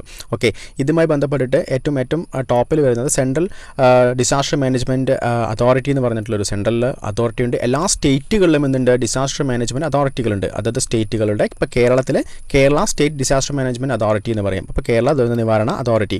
അതിൻ്റെ ഘടന എന്ന് പറയുന്നത് സെൻട്രലിലാണെങ്കിൽ പ്രധാനമന്ത്രിയായിരിക്കും അതിൻ്റെ അധ്യക്ഷൻ, സ്റ്റേറ്റിലാണെങ്കിൽ മുഖ്യമന്ത്രിയായിരിക്കും അതിൻ്റെ അധ്യക്ഷൻ. അപ്പോൾ ഇത്തരം അതുപോലെ തന്നെ അതിൻ്റെ മെമ്പേഴ്സ് എന്ന് പറയുന്നത് എക്സ് ഒഫീഷ്യോ മെമ്പേഴ്സ്മാരുണ്ട്, അതുപോലെ തന്നെ വൈസ് ചെയർമാൻ ഉണ്ട്. അപ്പോൾ ഇങ്ങനെയുള്ളൊരു ഘടനയെക്കുറിച്ചിട്ട് നമുക്ക് ചെറുതായിട്ട് നോക്കാം. ഇതുമായി ബന്ധപ്പെട്ടിട്ടുള്ള കൂടുതൽ ഡീറ്റെയിൽസ് നോക്കിയാൽ അതിൽ ആദ്യമായിട്ട് അധ്യക്ഷൻ എന്ന് പറയുന്നത് മുഖ്യമന്ത്രി ആയിരിക്കും അല്ലേ? അധ്യക്ഷൻ എന്ന് പറയുന്നത് മുഖ്യമന്ത്രിയാണ്. സ്റ്റേറ്റിലെ അധ്യക്ഷൻ മുഖ്യമന്ത്രിയാണ്, സെൻട്രലിൽ നമ്മൾ പറഞ്ഞു പ്രധാനമന്ത്രിയാണ്.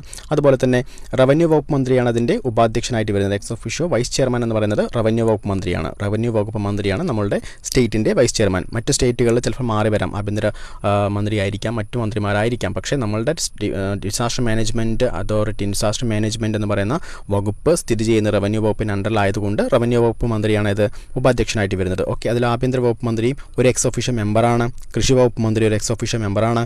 ചീഫ് സെക്രട്ടറിയാണ് അതിൻ്റെ CEO, ചീഫ് എക്സിക്യൂട്ടീവ് ഓഫീസറായിട്ട് വരുന്നത്. അതിൽ ചീഫ് സെക്രട്ടറിയാണ്. ഓക്കെ, അതിൽ തന്നെ ആഭ്യന്തര വകുപ്പ് അഡീഷണൽ ചീഫ് സെക്രട്ടറി വരുന്നുണ്ട്, ദുരന്ത നിവാരണ വകുപ്പ് അഡീഷണൽ ചീഫ് സെക്രട്ടറി വരുന്നുണ്ട്. അതുപോലെ തന്നെ ഒരു മുഖ്യ ശാസ്ത്രജ്ഞൻ വേണം അല്ലേ. ഇതിലെല്ലാത്തിലും അതുമായി ബന്ധപ്പെട്ടിട്ടുള്ള ഡിസാസ്റ്റർ മാനേജ്മെൻറ്റ് ബന്ധപ്പെട്ടിട്ടുള്ള വിവരങ്ങളിൽ വ്യക്തമായിട്ടുള്ളൊരു ജ്ഞാനമുള്ളൊരു മുഖ്യ ശാസ്ത്രജ്ഞൻ കൂടിയിട്ട് ഏതാണ്, അതിലൊരു സയൻറ്റിസ്റ്റ് കൂടി നമ്മൾ ഒരു എക്സ് ഒഫീഷ്യൽ മെമ്പറായിട്ട് വരുന്നുണ്ട്. അങ്ങനെ ടോട്ടൽ 8 മെമ്പേഴ്സാണ് കേരളത്തിൽ വരുന്നത്. അതുമായി ബന്ധപ്പെട്ടുള്ള പ്രസ്താവന നോക്കിയാൽ നിലവിലെ അംഗസംഖ്യ 9 പറയുന്നുണ്ട്, പ്രസ്താവന വരുന്നുണ്ട് അല്ലേ. ആ പ്രസ്താവന എന്താണ്? തെറ്റാണ്. അടുത്ത പ്രസ്താവനയായിട്ട് വരുന്നത് ഉപാധ്യക്ഷൻ revenue department additional chief secretary ആണെന്ന് പറയുന്നുണ്ട്. തെറ്റാണ്. റവന്യൂ വകുപ്പ് മന്ത്രിയാണ് അഡീഷണൽ ചീഫ് സെക്രട്ടറി അല്ല. ഉപാധ്യക്ഷനായിട്ട് വരുന്നത് ആരാണ്? റവന്യൂ വകുപ്പ് മന്ത്രിയാണ് ഉപാധ്യക്ഷൻ. ഓക്കെ, അതുപോലെ തന്നെ 2, 3 പ്രസ്താവനകൾ തെറ്റാണ്, 1 മാത്രമാണ് ശരി. അപ്പോൾ ആൻസർ C, 1 മാത്രം ശരി. അടുത്ത ചോദ്യം നോക്കിയാൽ കാലക്രമത്തിൽ എഴുതുക എന്ന് പറയുന്നുണ്ട്. അതിൽ ആദ്യത്തെ പ്രസ്താവന കൊച്ചി കുടിയാന്മ നിയമം, രണ്ടാമത് മലബാർ കുടിയാന്മ നിയമം, അതുപോലെ തന്നെ പണ്ടാര പട്ടവിപ്ലവം, Kerala stay of eviction proceeding act. ഇതുമായി ബന്ധപ്പെട്ടിട്ടുള്ള നിയമങ്ങളുടെ വർഷങ്ങൾ, അതിൻ്റെ ഏറ്റവും ആദ്യം വന്നത് ആദ്യവും അവസാനം വന്നത് അവസാനവും എന്ന പറഞ്ഞ രീതിയിൽ ക്രോണോളജിക്കൽ ഓർഡറിൽ എഴുതാനാണ് പറഞ്ഞിരിക്കുന്നത്. അപ്പോൾ ഇപ്പോൾ ഏറ്റവും ആദ്യം വന്നത് ഏതാണെന്ന് നമുക്കൊരു കൺഫ്യൂഷൻ ഉണ്ടെങ്കിൽ ഇതിലൊരു ലോജിക്കലി നമുക്ക് ചിന്തിച്ച് കഴിഞ്ഞാൽ ഈ ഒരു ക്വസ്റ്റ്യൻസ് നമുക്ക് ലോജിക്കലി ചിന്തിച്ചെഴുതാൻ പറ്റുമോ? തീർച്ചയായിട്ടും പറ്റും. Kerala stay of eviction proceeding act എന്ന് പറയുന്നുണ്ട് അല്ലേ. കേരള എന്നാണ് പറയുന്നത്.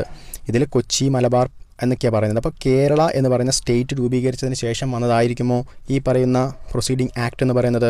അപ്പോൾ കേരള സ്റ്റേറ്റ് രൂപീകരിക്കുന്നത് 1956. അപ്പോൾ 56-ന് ശേഷമാണ് ഇവർ വരുന്നത്. അപ്പോൾ ഏറ്റവും അവസാനം വരുന്നത് എന്തായിരിക്കാം? ഈ പറയുന്ന 4 ആയിരിക്കാം. ഈ 4 അവസാനം വരുന്ന 2 ഓപ്ഷനേ ഉള്ളൂ, എയും ബിയും. ബാക്കി 2 ഓപ്ഷൻ എന്ത് ചെയ്യാം? നമുക്ക് എലിമിനേറ്റ് ചെയ്യാം. അപ്പോൾ A, B ഉണ്ട്. അതിൽ ഏറ്റവും അടുത്തതായിട്ട് നോക്കിക്കഴിഞ്ഞാൽ 3ാമത് പ്രസ്താവന നോക്കിയേ, പണ്ടാര പട്ടവിപ്ലവം. തിരുവിതാംകൂർ രാജാക്കന്മാരുടെ ചരിത്രവുമായി ബന്ധപ്പെട്ടിട്ട് നമ്മൾ ഒരുപാട് മത്സ്യപരീക്ഷകൾ ചോദിച്ചിട്ടുണ്ട്. അപ്പോൾ അത് എല്ലാവരും പഠിച്ചിട്ടുണ്ടാവും അല്ലേ. പണ്ടാര പട്ടവിപ്ലവം ആയില്യം തിരുനാളുടെ കാലത്ത് 1865. അപ്പോൾ തീർച്ചയായിട്ടും 1865 എന്ന് പറഞ്ഞിട്ടുള്ള കാര്യമായിരിക്കും ഏറ്റവും ഫസ്റ്റ് എന്ന് പറയാൻ നമുക്ക്. അപ്പോൾ നമ്മളുടെ ബാക്കിയുള്ള ഓപ്ഷനിൽ പറയുന്നത് ഏറ്റവും അവസാനം 4 എന്ന് പറഞ്ഞു. അതിനുശേഷം ഏറ്റവും ആദ്യം വരേണ്ടത് ഏതാണ്? 3 വരേണ്ടത്. 3 വരുന്നത് ഒരു ഓപ്ഷനേ ഉള്ളൂ, ഏതാണ്? A എന്ന ഓപ്ഷൻ. അപ്പോൾ A ആണ് ആൻസർ. അപ്പോൾ ഇങ്ങനെ ലോജിക്കലി നമുക്ക് അത്യാവശ്യം അറിയില്ലെങ്കിൽ തന്നെ, വർഷങ്ങൾ അറിയില്ല, എക്സാക്റ്റ് വർഷങ്ങൾ അറിയില്ലെങ്കിൽ തന്നെ നമുക്ക് എന്ത് ചെയ്യാൻ പറ്റും? ആൻസർ ചെയ്യാൻ പറ്റും. ഓക്കെ, അപ്പോൾ അടുത്ത ചോദ്യം നോക്കിയാൽ 2007 മാതാപിതാക്കളുടെയും മുതിർന്ന പൗരന്മാരുടെയും സംരക്ഷണവും ക്ഷേമവും നിയമത്തിലെ വകുപ്പുകളും അനുബന്ധ വ്യവസ്ഥകളും കണ്ടെത്തുക. ഇപ്പോൾ 2027 മാതാപിതാക്കളുടെയും മുതിർന്ന പൗരന്മാരുടെ സംരക്ഷണവുമായി ബന്ധപ്പെട്ടുള്ള ഒരു ആക്ട് ഉണ്ട്. ആ ആക്ടുമായി ബന്ധപ്പെട്ടിട്ടുള്ള വകുപ്പുകളാണ് ഇത്തരം വകുപ്പുകൾ, ആക്ടുകൾ. ഈ ആക്ടുകൾ ഏതൊക്കെയാണ്? കുട്ടികളുമായി ബന്ധപ്പെട്ടിട്ടുള്ള ബാലാവകാശ നിയമം, അതുപോലെ തന്നെ വിദ്യാഭ്യാസ അവകാശ നിയമമായിക്കോട്ടെ, അതുപോലെ തന്നെ കുട്ടികൾക്കെതിരെയുള്ള അതിക്രമങ്ങളുമായി ബന്ധപ്പെട്ടുള്ള ലൈംഗികാതിക്രമ പരാതികളൊക്കെ പരിഹരിക്കുന്നതിനായിട്ട് ഉള്ള ആക്ട്, പോക്സോ ആക്ട്, അങ്ങനെയുള്ള ആക്ടുകൾ പഠിച്ചിരിക്കുക. അതുപോലെ തന്നെ മുതിർന്ന പൗരന്മാരുടെ സംരക്ഷണത്തിന് ആയിട്ടുള്ള ആക്ടുകൾ, അതുപോലെ തന്നെ സ്ത്രീ സുരക്ഷയുമായി ബന്ധപ്പെട്ടിട്ടുള്ള ആക്ടുകൾ, ഗാർഹിക പീഡന നിരോധന നിയമപ്രകാരമുള്ള വകുപ്പുകൾ. ഇത്തരം ആക്ടുകൾ വർഷങ്ങൾ മാത്രമല്ല, അതിൻ്റെ വകുപ്പുകളും കൂടിയിട്ട് പഠിച്ചിരിക്കണമെന്ന് വ്യക്തമാക്കുന്നതാണ് ഈ ചോദ്യം. അതുപോലെ തന്നെ ഇതിൻ്റെ വകുപ്പിൽ ഏറ്റവും വകുപ്പ്, ഈ പറയുന്ന ആക്ടുമായി ബന്ധപ്പെട്ടിട്ടുള്ള വകുപ്പ് 2 എന്ന് പറയുന്ന 2J എന്ന് പറയുന്നത് തീർച്ചയായിട്ടും നമുക്ക് ആ വകുപ്പ്, ആ ആക്ട് അറിഞ്ഞിട്ടുള്ളവർക്കറിയാം. മുതിർന്ന പൗരൻ എന്നാൽ 60 വയസ്സെത്തിക്കഴിഞ്ഞതോ അതിന് മുകളിൽ പ്രായമുള്ളതുമായിട്ടുള്ള ഇന്ത്യൻ പൗരനെയാണ് വകുപ്പ് 2 പറയുന്നത്. അതുപോലെ തന്നെ 19 വകുപ്പ് പറയുന്നത് വാർദ്ധക്യകാല ഗൃഹങ്ങൾ സ്ഥാപിക്കൽ തുടങ്ങിയിട്ടുള്ള കാര്യങ്ങളാണ്. അതുപോലെ തന്നെ 15 പറയുന്നത് അപ്പലേറ്റ് ട്രിബ്യൂണൽ രൂപീകരണവുമായി ബന്ധപ്പെട്ടുള്ള കാര്യങ്ങൾ. വകുപ്പ് 21 പറയുന്നത് മുതിർന്ന പൗരന്മാരുടെ ക്ഷേമത്തിനായിട്ടുള്ള പ്രചാരണം, ബോധവൽക്കരണം തുടങ്ങിയിട്ടുള്ള കാര്യങ്ങളെല്ലാം നടപടികളുമായി ബന്ധപ്പെട്ടുള്ള കാര്യങ്ങളാണ് വകുപ്പ് 21 പറയുന്നത്. ഇപ്പോൾ ഇത്തരം വകുപ്പുകൾ കൃത്യമായിട്ട് മനസ്സിലാക്കിയിട്ടുള്ളവർക്ക് മാത്രമാണ് ഇതിന് ആൻസർ ചെയ്യാൻ പറ്റത്തുള്ളൂ. അപ്പോൾ കൃത്യമായിട്ട് ആ കാര്യങ്ങൾ കൂടി പഠിച്ചിട്ട് വേണം അടുത്ത എക്സാമിന് പോവുക. ആൻസർ C ആണ്. അടുത്ത ചോദ്യം, കൃത്യമായ പ്രജനന കാലഘട്ടമുള്ള ജീവികളിൽ ലൈംഗിക പ്രവർത്തനങ്ങൾ നിയന്ത്രിക്കുന്ന ഹോർമോൺ ഏത്? 10ാം ക്ലാസ്സിലെ ബയോളജി ടെക്സ്റ്റ് ബുക്കിൽ കൃത്യമായിട്ട് പറയുന്നുണ്ട്. അതുമായി ബന്ധപ്പെട്ടിട്ടുള്ള കാര്യങ്ങൾ അതുപോലെ തന്നെ എടുത്ത് ചോദിച്ചിരിക്കുകയാണ്. അതുമായി ബന്ധപ്പെട്ട് നോക്കിക്കഴിഞ്ഞാൽ ഇപ്പോൾ ജൈവ ഘടികാരം എന്നറിയപ്പെടുന്ന ഒരു ഹോർമോണാണ്. ജൈവ ഘടികാരം എന്നറിയപ്പെടുന്ന ഹോർമോൺ ഏതാണ്? മെലാറ്റോണിൻ എന്ന് പറയുന്നത് അല്ലേ. മെലാറ്റോണിൻ എന്ന് പറഞ്ഞിട്ടുള്ള ഹോർമോണാണ് ജൈവ ഘടികാരം എന്നറിയപ്പെടുന്നത്. പീനിയൽ ഗ്രന്ഥി ഉൽപ്പാദിപ്പിക്കുന്ന ഒരു ഹോർമോണാണ് മെലാറ്റോണിൻ എന്ന് പറയുന്ന ഒരു ഹോർമോൺ. ഇതാണ് നമ്മുടെ ദൈനംദിന പ്രവർത്തനങ്ങളുടെ താളക്രമം പാലിക്കുന്നതിന് സഹായിക്കുന്ന ഒരു ഹോർമോണാണ് മെലാറ്റോണിൻ എന്ന് പറയുന്നത്. രാത്രികാലങ്ങളിൽ മെലാറ്റോണിൻ്റെ ഉൽപ്പാദനം കൂടുതലും പകൽ സമയത്ത് കുറവുമാണ്. മെലാറ്റോണിൻ്റെ സാന്നിധ്യം ഉറക്കത്തെയും ഉണരലിനെയും സ്വാധീനിക്കുന്നത് എങ്ങനെയെന്ന് ചർച്ച ചെയ്ത്. അപ്പോൾ ഉറക്കത്തെയും ഉണരലിനെയും ഒക്കെ സ്വാധീനിക്കുന്ന ഒരു ഹോർമോണാണ് മെലാറ്റോണിൻ എന്ന് പറയുന്നത്. അതുപോലെ തന്നെ കൃത്യമായ പ്രജനന കാലഘട്ടമുള്ള ജീവികളിൽ ലൈംഗിക പ്രവർത്തനങ്ങൾ നിയന്ത്രിക്കുന്നതും ഈ ഹോർമോണാണ്. കൃത്യമായിട്ട് ആ ഒരു പ്രസ്താവന അവിടെ തന്നെ കൊടുത്തിട്ടുണ്ട്. അത് മെലാറ്റോണിൻ എന്ന് പറഞ്ഞിട്ടുള്ളൊരു ഹോർമോണാണ്. അത് കൃത്യമായിട്ട് 10ാം ക്ലാസ്സിലെ ജീവശാസ്ത്രം എന്ന് പറഞ്ഞിട്ടുള്ള ബയോളജി ടെക്സ്റ്റ് ബുക്കിൽ കൃത്യമായിട്ട് പറഞ്ഞിട്ടുണ്ട്. ഓക്കെ, അപ്പോൾ അടുത്ത ചോദ്യം എന്ന് പറയുന്നത് ഇന്ത്യയിലെ 3 എക്കോളജിക്കൽ ഹോട്ട്സ്പോട്ടുകൾ ഏതൊക്കെ? ഇന്ത്യയിലെ 3 എക്കോളജിക്കൽ ഹോട്ട്സ്പോട്ടുകൾ ഏതൊക്കെയെന്ന് പറയുന്നുണ്ട്. ഇന്ത്യയിലെ 3 എക്കോളജിക്കൽ, എന്താണ് എക്കോളജിക്കൽ ഹോട്ട്സ്പോട്ടുകൾ? വേൾഡ് വൈഡായിട്ട് 36 ഇക്കോളജിക്കൽ ഹോട്ട്സ്പോട്ടുകളുണ്ട്. എങ്ങനെയാണ് ഇക്കോളജിക്കൽ ഹോട്ട്സ്പോട്ടുകളെയൊക്കെ നമ്മൾ നിശ്ചയിക്കുന്നത്? നമുക്കറിയാം വന്യജീവി സംരക്ഷണ കേന്ദ്രങ്ങളുണ്ട് നമ്മുടെ സംസ്ഥാനത്തിലും അല്ലെങ്കിൽ ഇന്ത്യയിൽ തന്നെ വന്യജീവി സംരക്ഷണ കേന്ദ്രങ്ങളുണ്ട്. അതുപോലെ തന്നെ ചില വന്യജീവി സംരക്ഷണങ്ങളെല്ലാം കൂടി ചേർന്നിട്ട് നമുക്ക് എന്ത് ചെയ്യാം, നാഷണൽ പാർക്കുകൾ ഉണ്ടാവും അല്ലേ? ആ നാഷണൽ പാർക്കുകൾ ഒന്നിൽ കൂടുതൽ വന്യജീവി സങ്കേതങ്ങൾ ഉണ്ടാവും.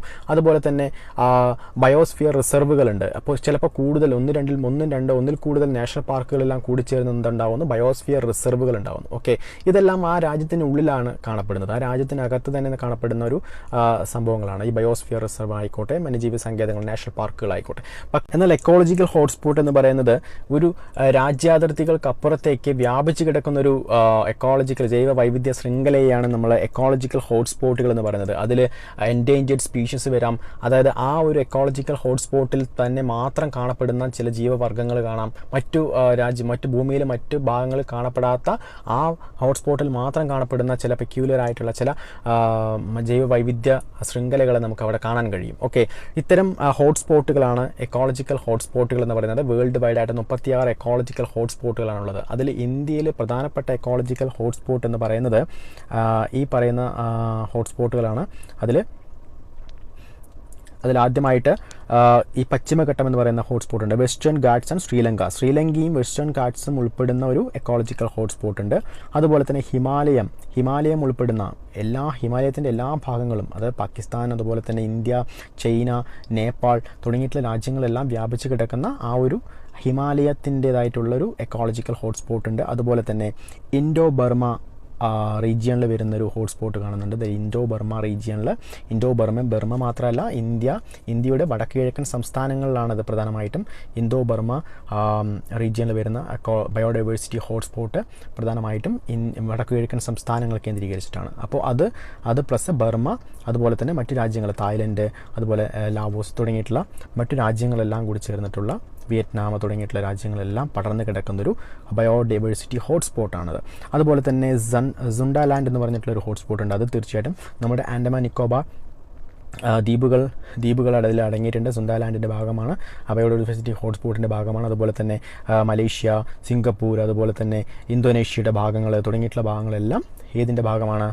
പറയുന്ന സുണ്ടാലാൻഡിൻ്റെ ഭാഗമായിട്ട് വരുന്നൊരു ഹോട്ട്സ്പോട്ടാണ്. അങ്ങനെ മൊത്തം 4 ഹോട്ട്സ്പോട്ടുകളാണ് ഇന്ത്യയിലുള്ളത്. ഇന്ത്യയുടെ ഭാഗമായിട്ട് ഇന്ത്യൻ പ്രദേശത്ത് ഉൾപ്പെടുന്ന വേൾഡ് വൈഡിലുള്ള 36 ഹോട്ട്സ്പോട്ടുകളിലെ പ്രധാനപ്പെട്ട 4 ഹോട്ട്സ്പോട്ടുകൾ ഇന്ത്യയുമായി അതിർത്തി പങ്കുവയ്ക്കുന്നു എന്ന കാര്യം കൃത്യമായിട്ട് ഓർത്തിരിക്കുക. ഓക്കെ, അതിൽ പ്രധാനമായിട്ട് നമ്മൾക്ക് ഓപ്ഷനിൽ തന്നിരിക്കുന്നത് മെഡിറ്ററേനിയൻ കടൽ, സുണ്ടാലാൻഡ്, ഇന്തോ ബർമ എന്ന് പറഞ്ഞിട്ടുണ്ട്. തെറ്റ് അല്ല, മെഡിറ്ററേനിയൻ കടൽ വരുന്നില്ല. ഓക്കെ, തീർച്ചയായിട്ടും നമുക്ക് ആൻസർ ചെയ്യാൻ പറ്റും. മെഡിറ്ററേനിയൻ കടൽ ഒരിക്കലും ഇന്ത്യയിൽ വരുന്നില്ല. അതുപോലെ തന്നെ കാലിഫോർണിയ കാടുകൾ, ആൻഡസ്, മഡഗാസ്കർ. കാലിഫോർണിയ എന്ന് പറഞ്ഞാൽ തന്നെ നമുക്ക് ഇന്ത്യയിൽ വരുന്നില്ല എന്നറിയാം. അതുപോലെ തന്നെ ഇന്ത്യയിൽ വരുന്ന പശ്ചിമഘട്ടം, മഡഗാസ്കർ, ഹിമാലയം. മഡഗാസ്കർ ഇന്ത്യയിൽ വരുന്നതാണോ? ഒരിക്കലുമല്ല. അതുപോലെ തന്നെ ഇന്തോ ബർമ, വടക്ക് കിഴക്കൻ ഹിമാലയം, പശ്ചിമഘട്ടം. ഇതിൽ തന്നെ ശരിക്കും സത്യം പറഞ്ഞാൽ ഇതിൽ ലോജിക്കൽ തന്നെ ആൻസർ ചെയ്യാൻ പറ്റുന്ന ഒരു ക്വസ്റ്റ്യൻ ആണെന്ന് കൂടി നമുക്ക് നോക്കാം. ഓക്കെ, ഇതിൽ 3 എണ്ണവും മറ്റു ഇന്ത്യയുമായി ബന്ധമില്ലാത്ത ഒരു ഭാഗങ്ങൾ അതിൽ അടയാളപ്പെടുത്തിയിട്ടുണ്ട്. അപ്പോൾ തീർച്ചയായിട്ടും അത് കൊടുത്തിട്ടുണ്ട്. അപ്പോൾ തീർച്ചയായിട്ടും 4ാമത്തെ ഓപ്ഷനിലാണ് ഇന്ത്യയുമായി ബന്ധപ്പെട്ടുള്ള ഭാഗങ്ങൾ മാത്രം കൊടുത്തിരിക്കുന്നത് അല്ലേ? ഇന്തോ ബർമ, വടക്കിഴക്കൻ ഹിമാലയം, പശ്ചിമഘട്ടം എന്ന് പറയുന്ന ഭാഗങ്ങൾ. അപ്പോൾ ഇതാണ് നമ്മുടെ ആൻസർ ആയിട്ട് വരുന്നത്. അടുത്ത ചോദ്യം നോക്കിയാൽ, വർണ്ണാന്തതിയുള്ളവരെ സൈന്യത്തിലോ ഡ്രൈവർ, പൈലറ്റ് മുതലായ ജോലികൾക്കോ തിരഞ്ഞെടുക്കാറില്ല, കാരണം എന്ത്? അതിൽ ഓപ്ഷൻസ് പറയുന്നുണ്ട്. കണ്ണിലെ ലെൻസ് അതാര്യമായി കാഴ്ച വ്യക്തമാകാത്തത് കൊണ്ട്, അതുപോലെ തന്നെ കോൺ കോശങ്ങളുടെ തകരാറ് മൂലം ചുവപ്പ്, പച്ച നിറങ്ങൾ എന്നീ നിറങ്ങൾ തിരിച്ചറിയാൻ സാധിക്കാത്തത് കൊണ്ട്, റോഡ് കോശങ്ങളുടെ തകരാറ് മൂലം പച്ച, മഞ്ഞ എന്നീ നിറങ്ങൾ തിരിച്ചറിയാൻ സാധിക്കാത്തത് കൊണ്ട്, അതുപോലെ തന്നെ റെറ്റിനാലിൻ്റെ കുറവ് മൂലം മങ്ങിയ വെളിച്ചത്തിൽ കാഴ്ച സാധ്യമാകാത്തത് കൊണ്ട്. ഇത്തരം കാര്യങ്ങൾ, ഈ പറയുന്ന വർണ്ണാന്തരവുമായി ബന്ധപ്പെട്ടുള്ള കാര്യങ്ങൾ 10ാം ക്ലാസ്സിലെ നമ്മുടെ ടെക്സ്റ്റ് ബുക്കിൽ കൃത്യമായിട്ട്, ബയോളജി ടെക്സ്റ്റ് ബുക്കിൽ കൃത്യമായിട്ട് കൊടുത്തിട്ടുണ്ട്. എന്താണ് ഈ വർണ്ണാന്തത എന്നതിനെ കുറിച്ചിട്ടും അതുമായി ബന്ധപ്പെട്ടുള്ള കാര്യങ്ങളെക്കുറിച്ചിട്ടും. റെറ്റിനയിൽ നമുക്ക് പ്രകാശഗ്രാഹി കോശങ്ങളുണ്ട് അല്ലേ? പ്രകാശഗ്രാഹി കോശങ്ങൾ ഏതൊക്കെയാണ്? റോഡ് കോശങ്ങളും കോൺ കോശങ്ങളും എന്ന് 2 പ്രകാശഗ്രാഹി കോശങ്ങൾ നമ്മുടെ റെറ്റിനയിലുണ്ട്. ആ റെറ്റിനയിലുള്ള പ്രകാശ പ്രകാശഗ്രാഹി കോശങ്ങളാണ് നമുക്ക് എന്ത് ചെയ്യുന്നത്, മങ്ങിയ പ്രകാശത്തിൽ മങ്ങിയ വെളിച്ചത്തിൽ നമുക്ക് കാഴ്ചശക്തി പ്രദാനം ചെയ്യുന്നതും അതുപോലെ തന്നെ ഈ കളറ് തിരിച്ചറിയാൻ സഹായിക്കുന്നത് രണ്ടും ഈ കോശങ്ങളാണ്. ഈ പറയുന്ന റോഡ് കോശങ്ങളാണ് നമുക്ക് എന്ത് ചെയ്യുന്നത്, മങ്ങിയ കാഴ്ചയിൽ ദൃശ്യം സാധ്യമാക്കാൻ സഹായിക്കുന്ന കോശങ്ങൾ എന്ന് പറയുന്നത് റോഡ് കോശങ്ങളും. കോൺ കോശങ്ങളാണ് എന്ത് സഹായിക്കുന്നത്, നമുക്ക് കളർ ചുവപ്പ്, പച്ച, നീല തുടങ്ങിയിട്ടുള്ള കളറുകളെ വേർതിരിച്ചറിയാനായിട്ട് സഹായിക്കുന്നത് ആരാണ്, കോൺ കോശങ്ങളാണ്. അത് കൃത്യമായിട്ട് ഓർത്തിരിക്കുക. ആ കോൺ കോശങ്ങൾക്ക് ഇതുമായി ബന്ധപ്പെട്ടിട്ടുള്ള കാര്യങ്ങൾ കൃത്യമായിട്ട് നമ്മുടെ 10ാം ക്ലാസ് ടെക്സ്റ്റ് ബുക്കിൽ പറഞ്ഞിട്ടുണ്ട്. അതിലെ റോഡോപ്സിൻ എന്ന് പറഞ്ഞിട്ടുള്ള ഒരു വിഷ്വൽ പിഗ്മെൻ്റ് ആണ് എന്തിന് സഹായിക്കുന്നത്, റോഡ് കോശങ്ങളിൽ ആ പറയുന്ന മങ്ങിയ പ്രകാശത്തിൽ നമുക്ക് എന്ത് ചെയ്യാൻ സഹായിക്കുന്നത്, കൃത്യമായിട്ട് അതിൻ്റെ വിഷ്വൽ നമുക്ക് കിട്ടാൻ സഹായിക്കുന്നത് ഈ റോഡോപ്സിൻ എന്ന് പറഞ്ഞിട്ടുള്ളൊരു പിഗ്മെൻ്റ് ആണ്. അതുപോലെ തന്നെ ഫോട്ടോപ്സിൻ എന്ന് പറഞ്ഞിട്ടുള്ള പിഗ്മെൻ്റ് ഇതിൽ അടങ്ങിയിരിക്കുന്നു, കോൺ കോശങ്ങളിൽ അടങ്ങിയിരിക്കുന്നു. ഇതാണ് നമുക്ക് എന്ത് ചെയ്യുന്നത്, ചുവപ്പ്, പച്ച, നീല തുടങ്ങിയിട്ടുള്ള വർണ്ണങ്ങളെ തിരിച്ചറിയാൻ സഹായിക്കുന്നത്. ഈ കോൺ കോശങ്ങളുടെ എണ്ണം കുറവാകുമ്പോൾ തീർച്ചയായിട്ടും നമുക്ക് ആ കോൺ കോശങ്ങളുമായി ബന്ധപ്പെട്ടിട്ടുള്ള കാര്യങ്ങളിലെ പ്രശ്നങ്ങൾ വരുമ്പോഴാണ് നമുക്ക് എന്ത് ചെയ്യുന്നത്, ഈ പറയുന്ന വർണ്ണാന്തതയൊക്കെ ഉണ്ടാകുന്നത് അല്ലേ. അപ്പോൾ ഇത്തരം കാര്യങ്ങൾ കൃത്യമായിട്ട് ഓർത്തിരിക്കുക. ഓക്കെ, അടുത്ത ചോദ്യം എന്ന് പറയുന്നത് മസ്തിഷ്കത്തിലെ വൈദ്യുത തരംഗങ്ങളെ രേഖപ്പെടുത്തുന്ന ഉപകരണം ഏത്? Options ECG, CT scan, EEG, MRI scan തുടങ്ങിയിട്ടുള്ള ഓപ്ഷൻസ് കൊടുത്തിട്ടുണ്ട്. അതിൽ SCERT ടെക്സ്റ്റ് ബുക്കിൽ കൃത്യമായിട്ട് നമുക്ക് പറഞ്ഞിട്ടുണ്ട് ഏതൊക്കെയാണ് ഉപകരണങ്ങൾ, അതുമായി ബന്ധപ്പെട്ടിട്ടുള്ള ഉപയോഗങ്ങൾ തുടങ്ങിയിട്ടുള്ള കാര്യങ്ങൾ. ഇലക്ട്രോ എൻസെഫലോഗ്രാം എന്നാണ് EEG അറിയപ്പെടുന്നത്. ഇലക്ട്രോ എൻസെഫലോഗ്രാം എന്നറിയപ്പെടുന്നതാണ് EEG, ഇലക്ട്രോ എൻസെഫലോഗ്രാം. അത് മസ്തിഷ്കത്തിലെ വൈദ്യുത തരംഗങ്ങളെ രേഖപ്പെടുത്താൻ ആദ്യം തന്നെ കൊടുത്തിട്ടുണ്ട് അല്ലേ. മസ്തിഷ്കത്തിലെ വൈദ്യുത തരംഗങ്ങളെ രേഖപ്പെടുത്താനായിട്ട് ഉപയോഗിക്കുന്ന ഉപകരണമാണ് EEG. അതുപോലെ തന്നെ ECG എന്നാണ് ഇലക്ട്രോ കാർഡിയോഗ്രാം എന്ന് പറഞ്ഞിട്ടുള്ള ECG എന്താണ്, ഹൃദയപേശിയിലെ വൈദ്യുത തരംഗങ്ങളെ രേഖപ്പെടുത്താൻ ഉപയോഗിക്കുന്നതാണ് ECG. അതുപോലെ അൾട്രാസൗണ്ട് സ്കാനർ എന്തിനാണ് ഉപയോഗിക്കുന്നത്, അൾട്രാസോണിക് ശബ്ദതരംഗങ്ങൾ ഉപയോഗിച്ച് ആന്തരാവയവങ്ങളുടെ ഘടന മനസ്സിലാക്കാനായിട്ട് ഉപയോഗിക്കുന്ന അൾട്രാസൗണ്ട് സ്കാനർ.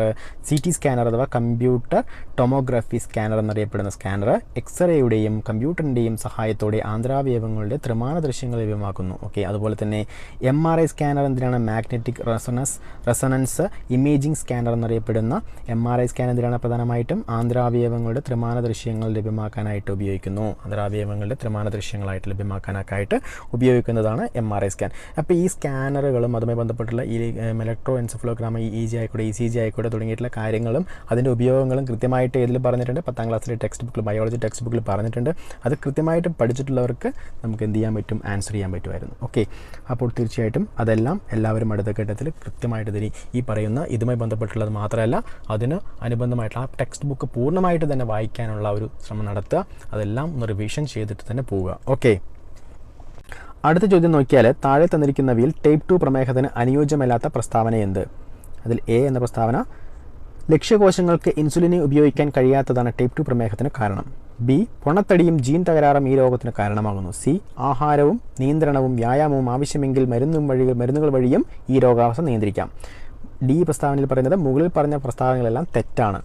ഇപ്പോൾ 3-4 പ്രസ്താവനകൾ, ഇതിൽ ശരിയാണോ തെറ്റാണോ എന്ന് നോക്കുന്നതിന് മുമ്പായിട്ട് നമുക്കതിൻ്റെ വിശദാംശങ്ങളിലേക്ക് കിടക്കാം. അതിൽ ഏറ്റവും ആദ്യമായിട്ട് നമ്മളുടെ 10ാം ക്ലാസ്സിലെ SCERT ടെക്സ്റ്റ് ബുക്കിൽ കൃത്യമായിട്ട്, ബയോളജി ടെക്സ്റ്റ് ബുക്കിൽ കൃത്യമായിട്ട് പറഞ്ഞിട്ടുണ്ട്. അതിൽ പ്രമേഹം എന്ന് പറഞ്ഞിട്ടുള്ളൊരു ടോപ്പിക്ക് തന്നെയുണ്ട്. ആ പ്രമേഹം എന്ന് പറഞ്ഞിട്ടുള്ള ടോപ്പിക്കിൽ കൃത്യമായിട്ട് നമുക്ക് പറഞ്ഞിട്ടുണ്ട് ആ പറയുന്ന ടൈപ്പ് 1 എന്നിട്ടുള്ള പ്രമേഹമുണ്ട്. പ്രമേഹം തന്നെ 2 വിധത്തിലുണ്ട്, ടൈപ്പ് 1 ഉണ്ട്, ടൈപ്പ് 2 ഉണ്ട്. അതിൽ ടൈപ്പ് 1 എന്ന പ്രമേഹം എന്ന് പറയുന്നത് ഇൻസുലിൻ്റെ ഉൽപ്പാദനത്തിലുണ്ടാകുന്ന തകരാറാണ് ടൈപ്പ് 1 പ്രമേഹത്തിന് കാരണം എന്ന് പറയുന്നുണ്ട്.